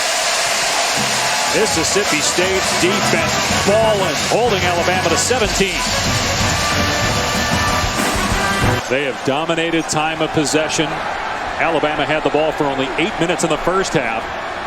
And Mississippi State owning the football here in the third quarter. Fitzgerald turning it upfield. Oh man, he gets leveled by Deshaun Hand. Hops to his feet though, no gain. They've allowed 3 rushing touchdowns on defense tonight, the most under Nick Saban. The last time it happened, Craig McElroy was, what, a freshman in high school? Is that about right? I was actually a freshman in college, and Joe Kynes was the interim coach. That was the Independence Bowl, and Joe Kynes famously said, you got to stop the inside trap. And that was exactly what he said. That inside trap got us a couple times that night against the Pokes. But good first down defense here with Hand delivering the blow to Fitzgerald. And now Fitzgerald going to run it again. And he's taken down at the 38-yard line. I mean, you made the point on the last drive of exhaustion perhaps of that 13-play drive. I mean, he's getting a lot of run here in the third quarter. They're keeping it in his hands. Yeah, it's not uncommon for him to have 15, 20, 25 carries. He can handle that load. He's that big of a body. But with all the adrenaline and the emotion, there's no doubt that I'm sure he's feeling it a little bit. He's taking some shots tonight, too. He has, Greg. I'm watching him right now. He's shaking his head a little bit and kind of loosening his neck after each and every play, getting up, kind of getting himself resituated. You know, we talked with him yesterday. Remember when Dak Prescott was here? He was vibrant, and this guy comes into our room and he's stoic. He does not change emotion at all through our 10-minute conversation. So he can handle these moments. 3rd and 9. And he's right on cue with a beautiful pass. And Mixon is free. Down to the 41 of Alabama. How about that pass by Fitzgerald? We told you at the very beginning that Fitzgerald's got to throw it into some tight windows. How's that for coverage? Tony Brown is right on it. I mean, that's a great route, great separation. That's an NFL throw.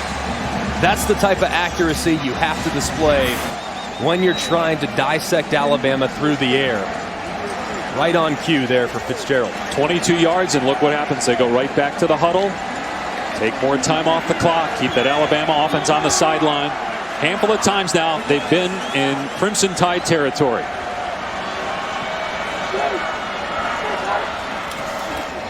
Harris Williams. And again, able to push the pile, dragging a defender to the 39-yard line. Georgia lost earlier tonight, the #1 team.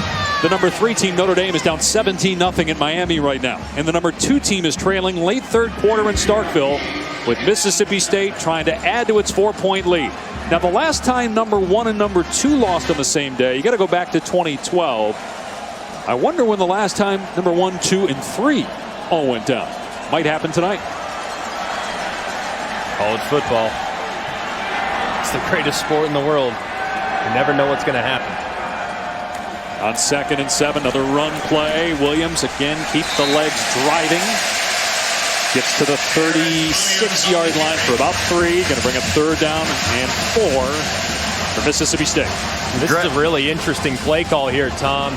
3rd and 5. Right. Potential 4-down territory, albeit unlikely depending on how close they get to the sticks. It'll be interesting to see if they run it or throw it here on 3rd and manageable. But there's so many options too, Greg, and I don't think we can emphasize it enough how each and every one of these snaps, that ball, that clock's going down inside 10 seconds and just frustrating Alabama. 3-1 time of possession, Mississippi State over Alabama. They have to get just past the 28-yard line. And Fitzgerald will throw, and the receiver comes free as the defender slips. It's Dedrick Thomas inside the 20. Thomas still going. All the way to the 11-yard line for 25 yards.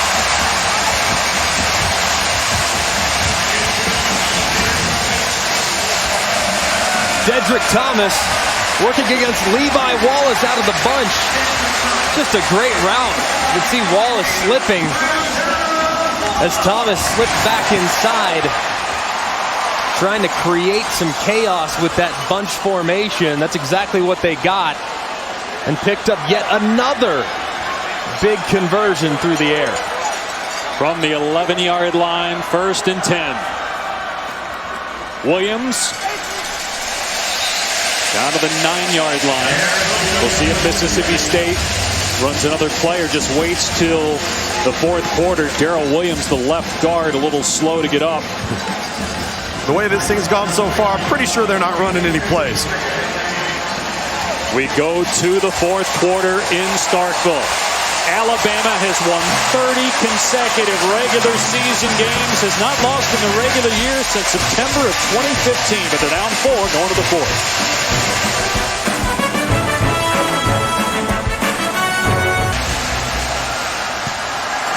The last time number 1, number 2, and number 3 all lost on the same day was in 1966. Could it happen tonight? Mississippi State 2nd and 8 on the 9. Here goes Fitzgerald. And he gets just a yard. 3rd and long coming up. In fact, it was January 1st, 1966. So these were all bowl games the last time the top 3 lost on the same day. Georgia lost earlier tonight. Notre Dame down 17-0 at Miami.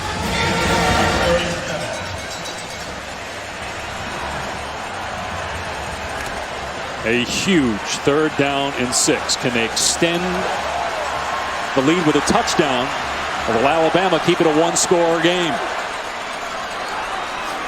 Fitzgerald rolling out, looking, lobbing, end zone, incomplete, going for Jordan Thomas.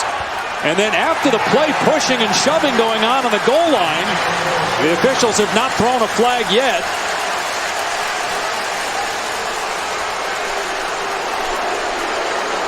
So it's 4th down, and Mississippi State's going to have to bring on the field goal team.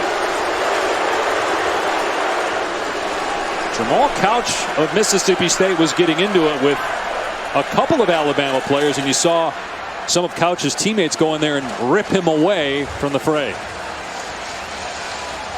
It's a big stop right there from Alabama after Mississippi State has done a great job getting to this part of the field, stalling there on a 3rd and long, but there's some bad blood in this rivalry. There's no denying that. You can see, as evidenced by what happened after the play, a little chippy on the field. Chase Crispin has not missed this season. He's 8 of 8 on field goal tries. And he stays perfect and extends the Bulldog lead to 7, 24-17. There is a penalty flag down, though, at the 16-yard line. It's a 5-yard penalty. It might make Dan Mullen's running into the call. kicker. Defense. Penalty is declined. Okay. Point is good. It would have been a 5-yard penalty. It still would have been 4th down, but Dan Mullen said, you know what, we're taking the points. We're not going to go for it on 4th and 1. So it's 24-17, Mississippi State.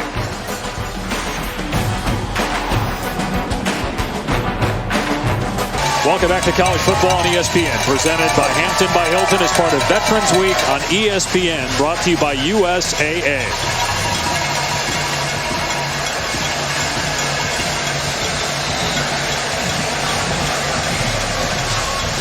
A field goal by Mississippi State. A big stop by Alabama to keep it a 1-score game. And running it out of the end zone is Henry Ruggs, a true freshman. He gets a block, and he can't get away, though, from the defender at the 17-yard line. Jonathan Abram. Here in the second half, defensive coordinator Todd Grantham is opted to bring a little bit more pressure with his defense. They've pinned their ears back when they're rushing the passer. This time only 4, but getting home on a 3rd down, bringing McLaurin right there in the A-gap on the right-hand side, tipping the pass. They've been very aggressive defensively, and it's paid off for them at this point of the game. Mentioned that winning streak of 30 straight regular season victories. Off the left side, it's Jacobs, and he gets good yardage, about 7. First-year defensive coordinator Todd Grantham, who was a Nick Saban protege, coached for him at Michigan State. Excellent D coordinator. Outstanding. Very well respected. Was at Georgia for a bit, then at Louisville the last couple of years. Here's Hurts taking off. Beautiful move by Hurts. And then look at Hurts lower the boom on McLaurin. Out to the 33 for 8 yards. That just goes to show you just how strong Jalen Hurts is. powerlifting champion in high school. Safeties with momentum just bounce right off of him. And Greg, go back to the beginning of the play and the move that he put on Des Harris. That's who's down right now. He's injured because of the move Jalen Hurts put on him. And Harris has had a ton of injuries over the course of his career. 3 torn ACLs. Back in a moment. Timeout.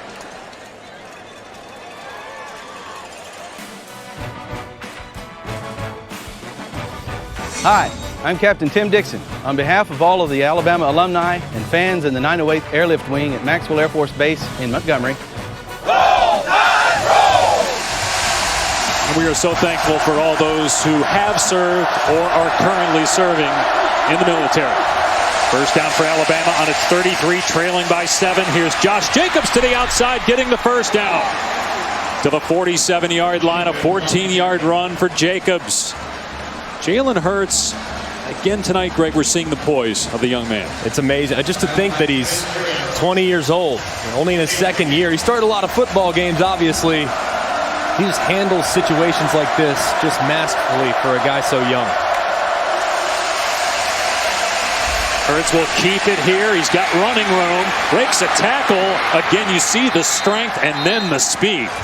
To the 40-yard line, 14 yards on the ground there for Hurts, who played for his dad in high school. Averion, a longtime high school coach in Texas. And then Jalen's mom is in the picture as well. She's a math special education junior high teacher. Jalen Hurts is a special young man. It's a real testament to those two right there. What a great job they've done raising him. And no moment's been too big for him over the course of his career. Jonathan Abram hurt for Mississippi State. Des Harris was injured earlier on this drive. While we have a moment, let's check in with Adnan in the studio.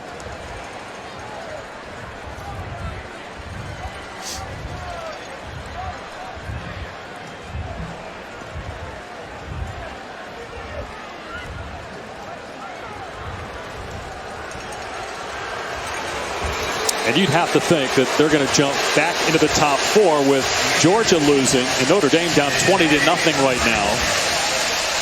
And the number 2 team in the country down 7 here in the 4th. And that's a good defense they're playing. I mean, TCU, for a Big 12 team, they have really good personnel on defense. Baker Mayfield just continues to do things that just don't make sense. He's spectacular. Best player in college football in 2017. Yeah, he is. Look at the time of possession. Alabama's had it for only 13 minutes in this game. And a timeout called by Mississippi State. They have to burn one on defense. The Bulldogs had the lead, but Nick Saban's squad is on the move right now. They passed Greg McElroy, Tom Luganville, and Starkville. Mississippi State hasn't beaten Alabama since Nick Saban's first year back in 2007. 9 straight losses. In the last 2 years, they scored just 9 combined points against Bama. They got 24 tonight. But the tide is moving. 1st and 10 on the Mississippi State 40.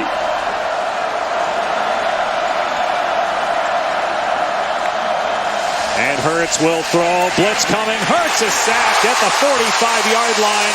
Mark McLaurin. Man, every time they've brought him with pressure, McLaurin's made a play. Mark McLaurin coming off the edge with the safety pressure. And Jalen Hurts knows it's coming, just doesn't have anywhere to go. Runs into Josh Jacobs. And he's dropped for a loss. Big play and great call by Todd Grantham trying to catch Alabama's offense sleeping. It's 2nd and 15. Here's Jacobs turning it upfield and stepped out around the 34-yard line, so he gets a big chunk of it back, 11 yards. And Greg, let's see what gap Todd Grantham decides to attack this time. I mean, he's gone from the A gap to the B gap. He's overloaded the edges, keeping this Alabama offensive line and Jalen Hurts on their heels, not quite having the answers for where the pressure's coming from. Tom, keep in mind, if you're Brian Dable, the offensive coordinator, this could be 4-down territory depending on what you get right here. Third down and 4. Pass play. Hurts setting up, and the pass in the dirt and ruled incomplete, intended for Devontae Smith. 4th and 4, it would be about a 52-yard field goal try for Papanastis, whose long is 46. So the offense will stay on the field. Do you agree with the decision here to go for it on 4th and 4? I don't. I would punt it and try to play the field position game. Trust your defense in this scenario. Now the play clock's running a little low. They're going to have to hustle to get up and get it snapped and get it communicated. They have not failed on 4th down this year. 11 of 11. Play clock at 5. Hurts calling for the snap. Hurts to throw. Got a whistle, and Mississippi State called a timeout. So that will leave the Bulldogs with just 1. Had a bit of a substitution issue. Yeah, you could see Grantham motioning to get off the field. They had 12 guys. Right. And the last time they took a timeout, they were having a difficult time lining up and then followed up with a sack. So let's see what Grantham dials up here on 4th. Timeout was called prior to the substitution foul by Mississippi State. Their second of the half. Oh, they've got guys out there that don't normally play a ton because of all the injuries they've had on defense in this ballgame. We've seen Des Harris, Brandon Bryant, 2 starters go down with injury. 2 timeouts off the board, though, guys. Defensively, this thing's got a lot of time to go. 11 minutes here in the 4th quarter. That's 2 timeouts you can't afford to burn if you're Mississippi State. All right, let's focus here, guys, on Alabama offensively. They're going for it here in 4th and 4. What should we look for? I think you have to get Jalen Hurts out on the perimeter. It'll simplify his read. The problem with that is that the ball is on the right hash, and he's a right-handed passer. So in a perfect world, you'd love to run him to the right. But since the ball's on the right hash, you might be forced to run him to the left. He's been sound in the pocket for the better part of this game, and it's been pretty accurate. Missed on the last slant, though, when he had an open wide receiver.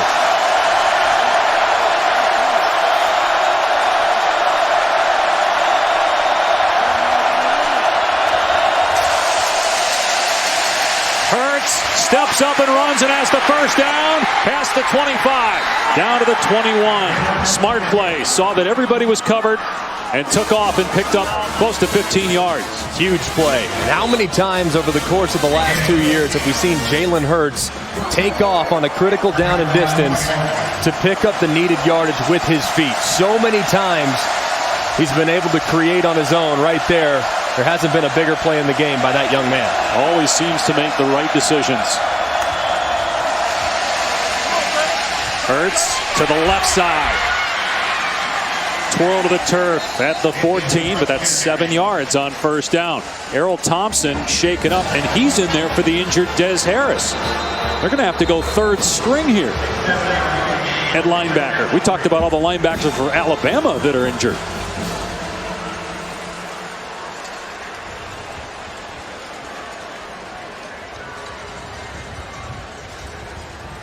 So it's a 2nd down and 3 coming up for Alabama. But while we have a moment, we'll bring an Adnan from the studio.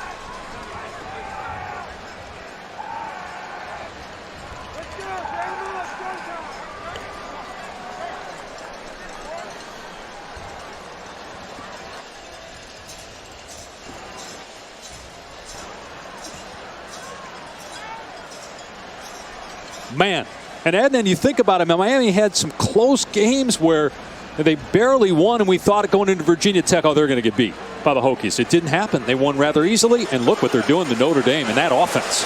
They are so good at the line of scrimmage defensively. In the front 7, I mean, their linebackers as a unit, they're as good a group as I've seen in college football. They are off the charts good with Quarterman and McLeod, Pinckney, clearly making life difficult for a Notre Dame offense that is majored in running the football, not having a lot of success clearly tonight. You saw Errol Thompson walk to the Mississippi State locker room. Des Harris is back on the field, so that's good news for Mississippi State.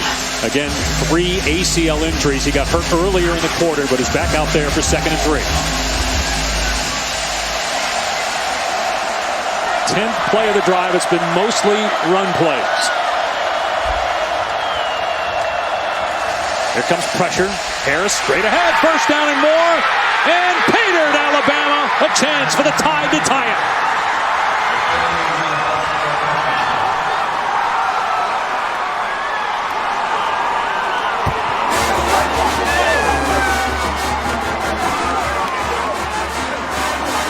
What a drive by Alabama. 10 plays, 82 yards. Tremendous poise and outstanding execution.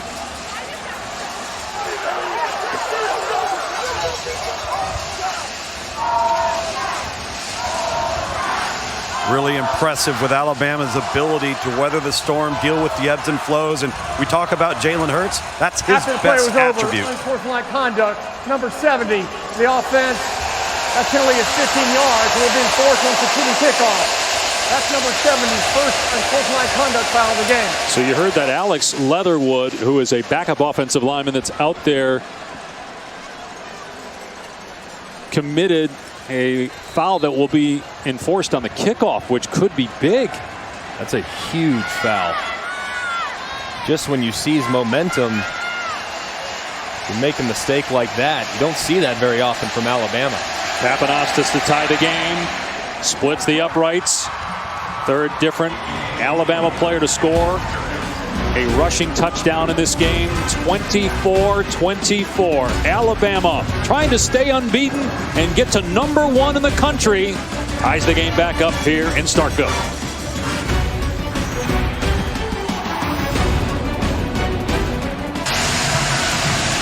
But a penalty on Alex Leatherwood. Took his helmet off and went and celebrated with the team while he wasn't in the game. So they got him for a penalty. So Alabama's kicking from the 20-yard line.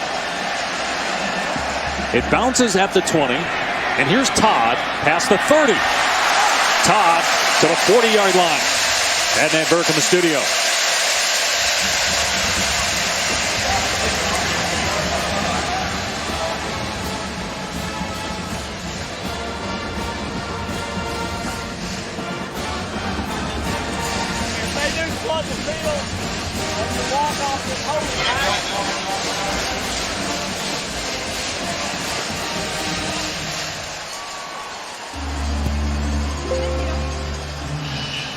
And who knows when this game will end.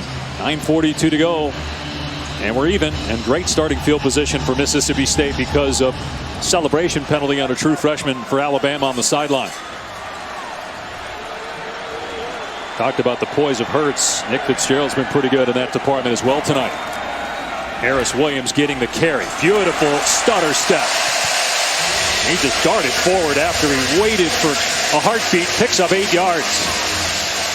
They have really committed to trying to run the football and have had success, particularly running behind their left tackle, Martinez Rankin, and their left guard, Darrell Williams. Those two guys up front. If Mississippi State gave out helmet stickers, they'd each get a few of them after the performance that they've had against what is a stout and athletic defensive line group for Alabama. Harris Williams closing in on 100 yards. He'll get it again on 2nd and 2. And again does a great job of being patient. Picks up the first down. 21 carries now for Harris Williams, who added weight in the offseason. Got a lot stronger, and you can see it paying off tonight. Alabama just having a hard time, Greg, with their run fits. And it's easy to sit there and say the inexperience at linebackers playing a role, and it may very well be. But it's those guys in front of the linebackers that it's been so surprising to see Mississippi State control the line of scrimmage. You get movement. Well, they've had 46 rushing attempts, Tom. Have really tried to commit to delivering those body blows to Alabama's front. First down in Alabama territory. Williams getting the carry for a third straight play. Stumbles for about 2. And Greg, think about how Mississippi State started this game. They came out throwing the football in the first 3 downs. Nick Fitzgerald got pummeled.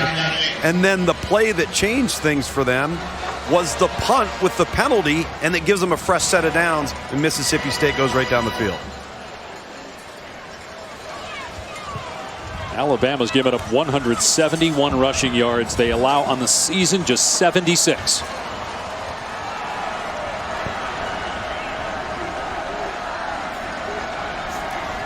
Fitzgerald will run this time. And doesn't get much. Good job by Alabama up front. Deron Payne, so good at the point of attack. 3rd and long for Mississippi State. Nick Fitzgerald has had a lot of success on 3rd down tonight. Mississippi State 8 of 13, keeping drives alive, and they've had a number of 3rd down attempts that have been 8 or more, which is very difficult and not a down and distance that Mississippi State has had success with to this point of the season. Probably the biggest snap of the game at this point for the Bulldogs right now. Fitzgerald will throw on 3rd and 8.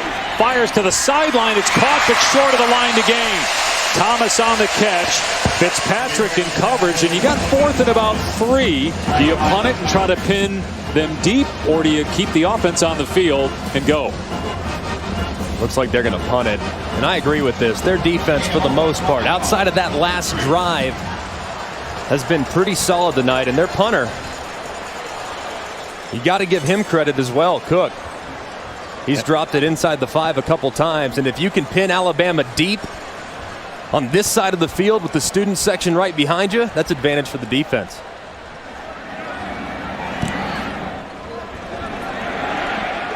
This one he kicked too hard. A touchback. It'll come out to the 20.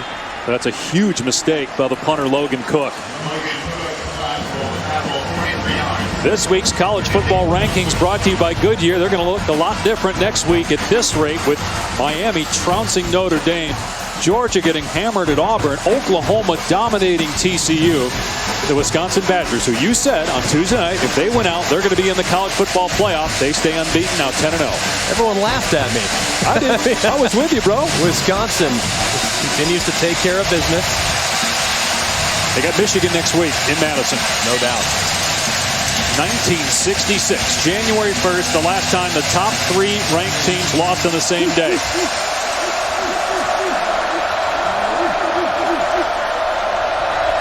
Notre Dame's down 27-0, by the way.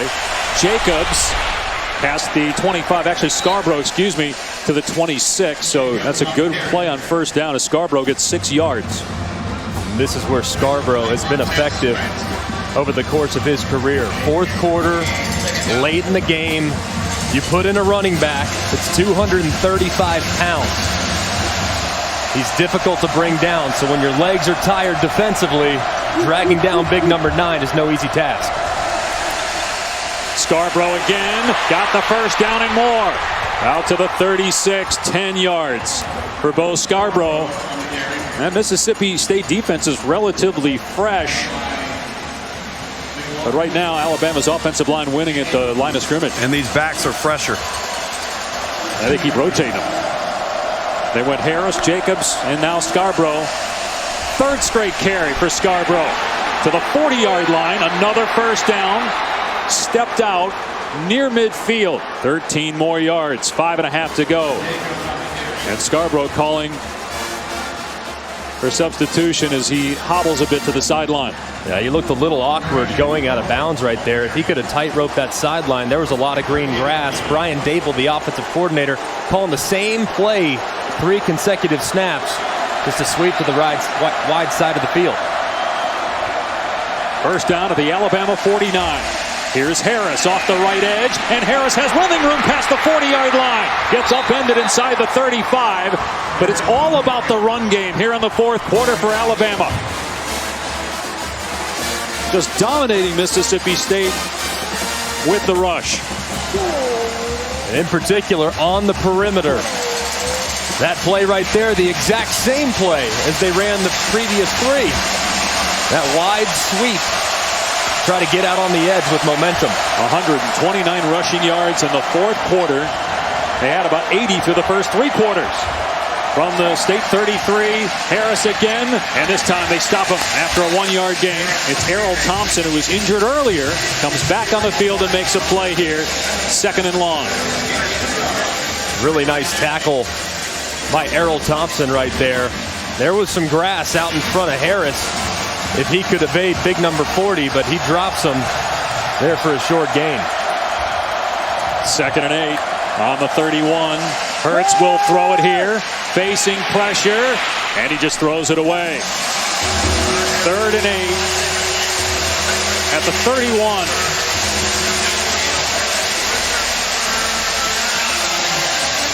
Todd Grantham, the defensive coordinator. Will he dial it up here? They need to account for Jalen Hurts' legs. On 4th and 4, they brought pressure. He broke free and picked it up with his legs. They got to spy the quarterback and not let him any free rush lanes.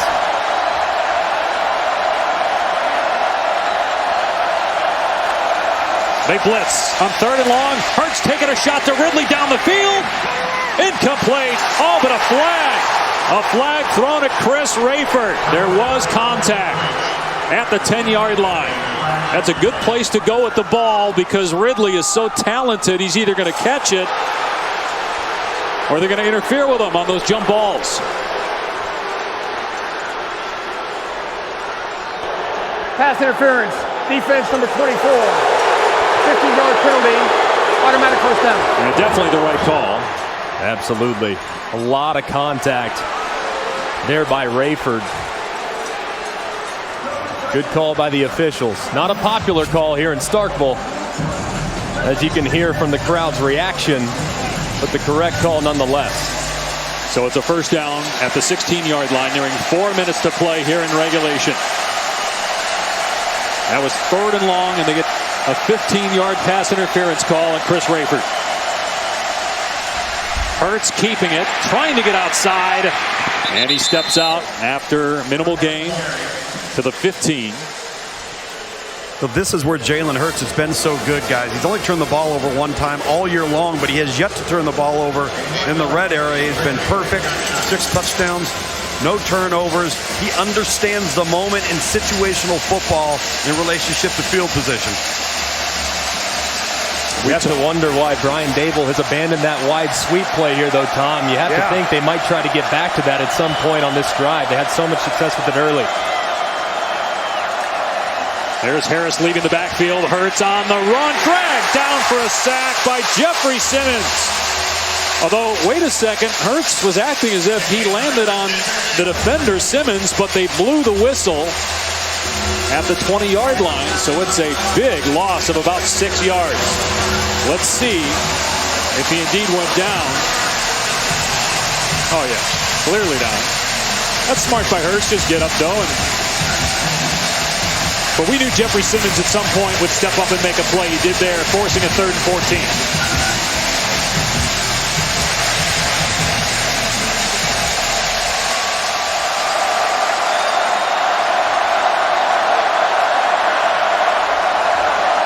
Empty backfield as you see Harris leaving and going wide to the right.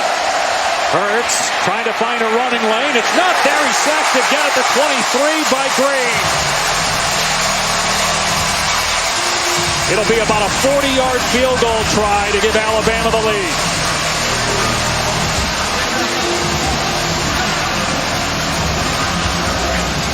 Andy Papanastis has made a 30-yarder tonight. His season long is 46. He's 15 of 18 on the season.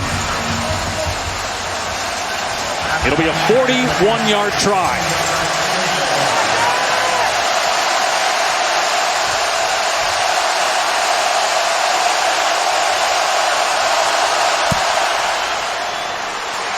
And it's off the upright. No good.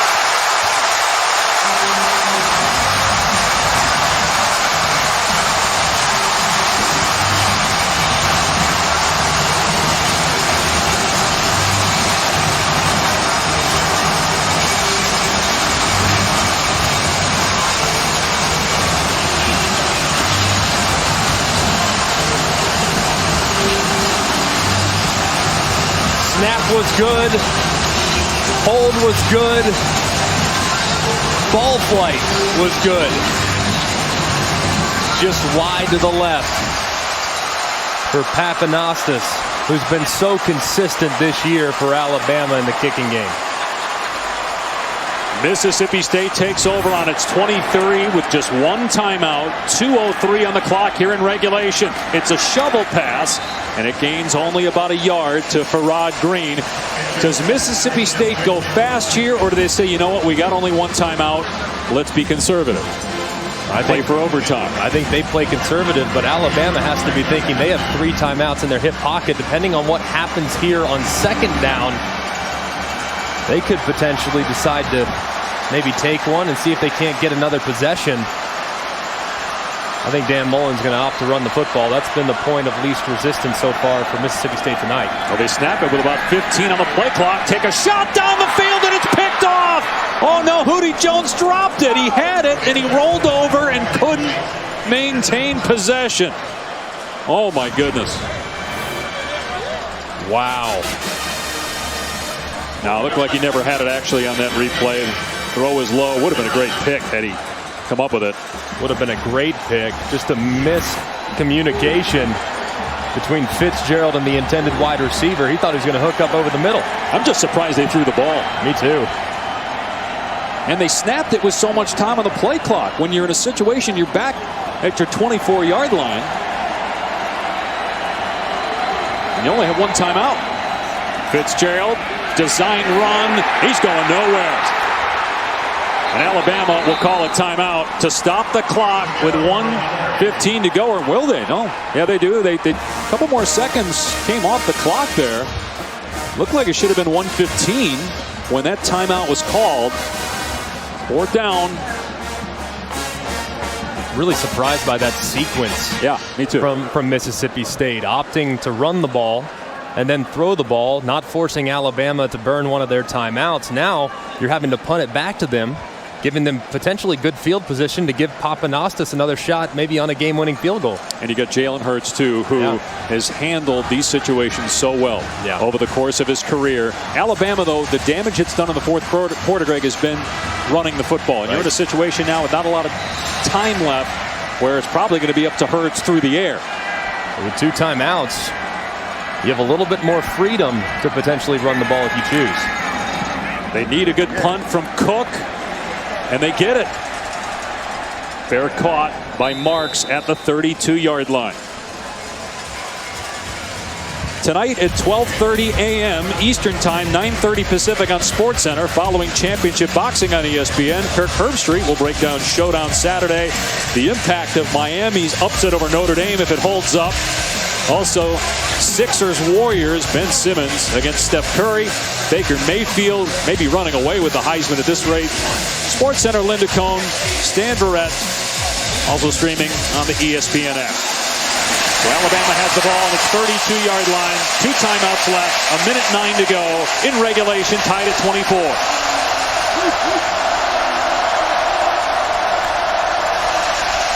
Hurts will throw on 1st down. Looking.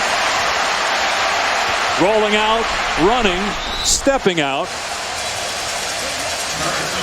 And he gained only a yard. 1:01 on the game clock. A good job downfield, guys, by the secondary there for Mississippi State. But more importantly, the ability to keep your eyes on the quarterback, come back and make a play and not let him gash you on the ground. Papanastis just missed a 41-yarder. His long in the season is 46. Keep that in mind here on 2nd and 9. Hurts over the middle. It's caught by Ridley at the 45. 1st down to the 48-yard line. Clock will stop as they reset the chains. If I'm Jalen Hurts, I'm looking in the direction of number 3 on every single drop back. Hurts again to the air. Pressure coming. Hurts on the rollout. Throws it out of bounds.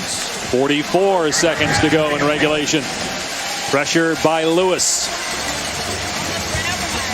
So now that you're at the 48, Greg, does the running game come back into play here at all for Alabama? I think that a quarterback draw could be the play call right here potentially, because you have those timeouts. You have to save one for the field goal unit, but you have the luxury of running it if you so choose. Hurts will throw on 2nd down. He gets hit, and he's sacked. At the 43-yard line, Alabama has to use a timeout. That'll leave the Tide with 36 seconds to go, and they got 3rd and long coming up. 5 sacks by Mississippi State in this ball game.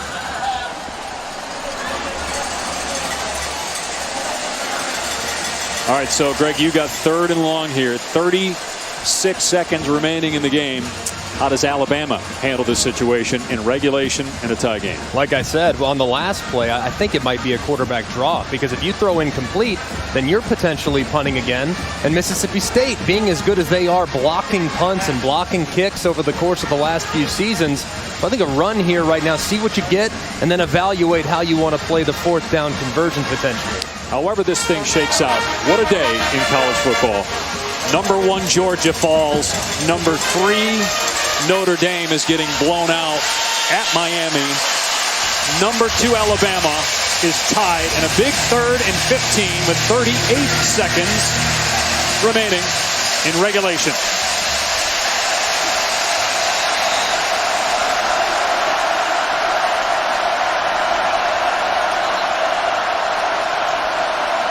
They blitz Hurts. He's in trouble. He's hit, but he steps up. He's got Green. But wait, a timeout was called by Mississippi State. Nobody heard it. Prior to snap, timeout, Mississippi State. 3rd and final timeout of the half. Boy, I think they're This will be glad a that timeout. there's some boos. But did you see how much running room Hurts had off the left side? There was nobody home.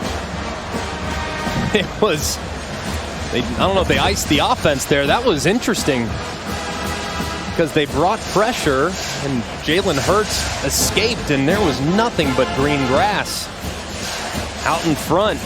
Clearly, Dan Mullen not liking what he saw from the defensive alignment.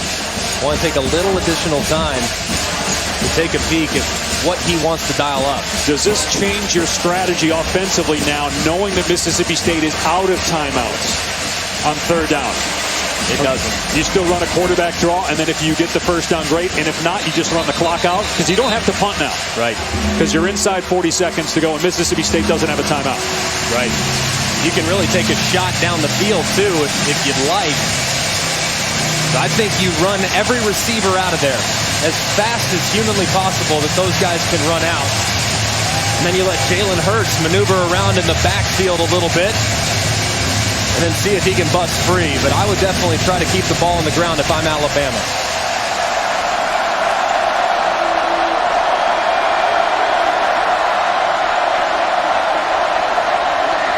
See, the Bulldogs are showing blitz there. Hurts waiting. Here they come. Hurts to Ridley. Got it at the 45, at the 40. Ridley gets Alabama in field goal range, stepping out at the 26 with 31 seconds to go.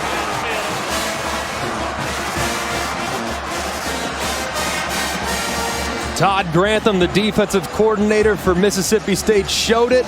You saw the pressure. You saw the blitz. Brian Daboll knew it. Jalen Hurts knew it. Delivered the slant on time to their best weapon at wide receiver. Papanauta's missed from 41. Be about a 43-yarder from here, but Alabama, they can run the ball. They have a timeout. 31 seconds remaining.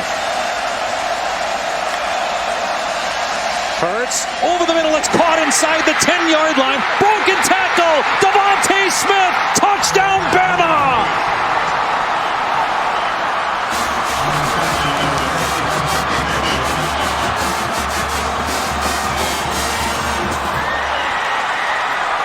They go to a true freshman for the go-ahead score with 25 seconds remaining.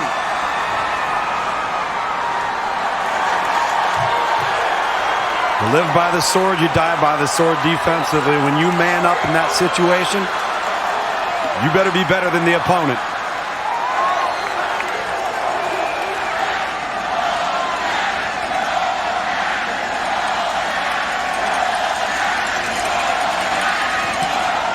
(31-24) Alabama after Jalen Hurts' 11th touchdown pass of the season.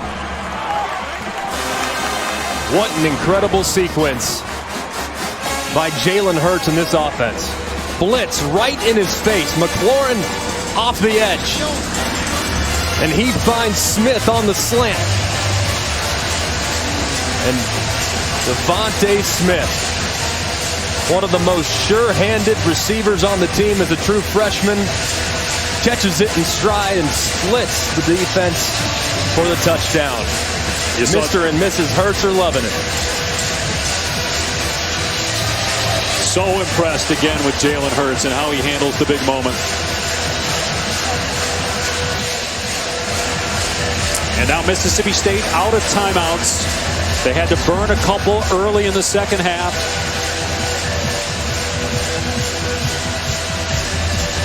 Now you talk about Jalen Hurts, Dave, and how he handles the moment. Just watch his body language.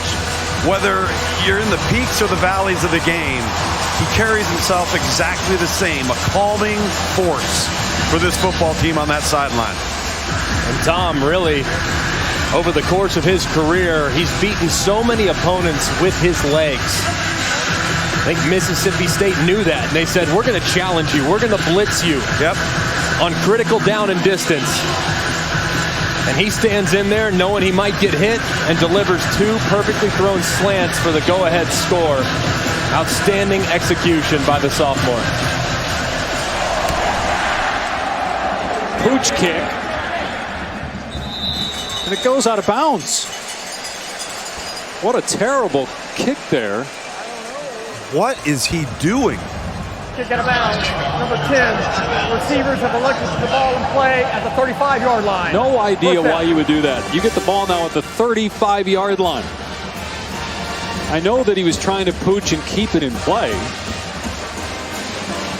You've got to keep it in play there. Because now no time comes off the clock. You got 24 seconds. Granted, you got to go 65 yards without a timeout. Fitzgerald's got the arm, though. If they can just pick up 10 or 12 or 15 yards, he can easily get it to the end zone in a potential Hail Mary situation.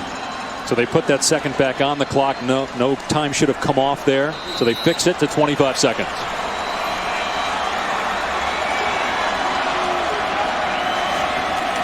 Fitzgerald in trouble. Chased out of the pocket. On the run, gets hit, got to get rid of the ball. Now he lets it fly, and it's caught. And out of bounds is Todd with 16 seconds to go, and they're at the 49-yard line of Alabama.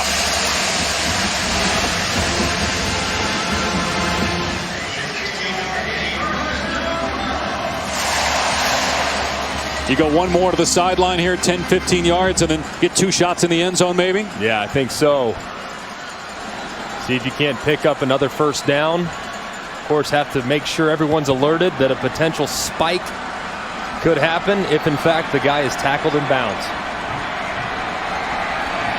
Fitzgerald moving to his left. Now throws. Incomplete. 11 seconds left. Todd couldn't hang on. Averett in coverage. Two more plays, you would think, left here for Mississippi State, and Fitzgerald will take a moment and talk with his head coach, Dan Mullen.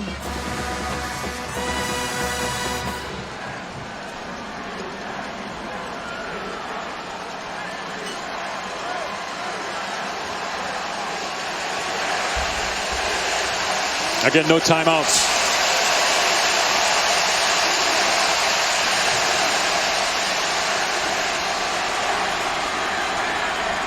Fitzgerald moving to his left again. Throws it downfield. Broken up at the 20, incomplete. Fitzpatrick downfield makes the play on Jordan Thomas.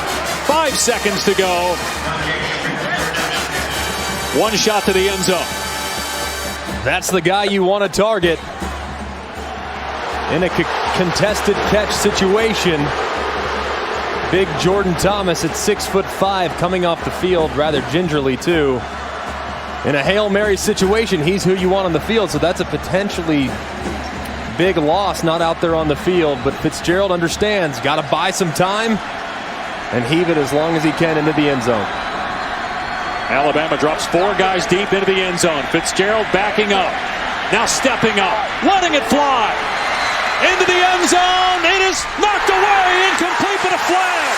A flag is thrown with no time left. Alabama's rushing the field, but we may have one more play here in Starkville.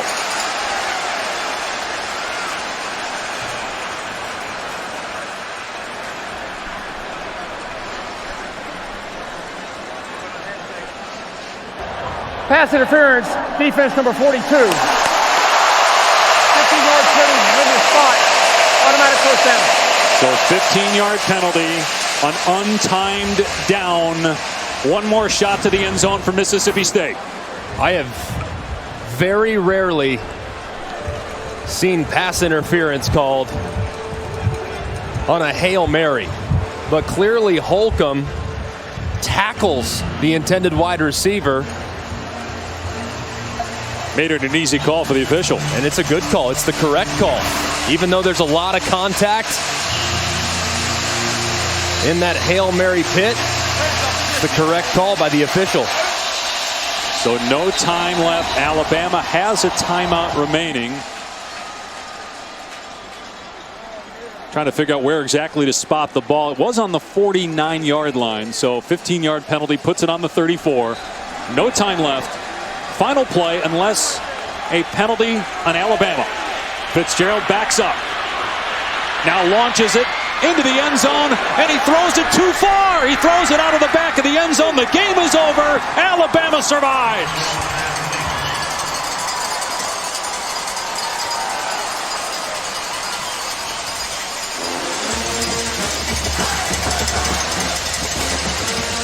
Number 1 goes down.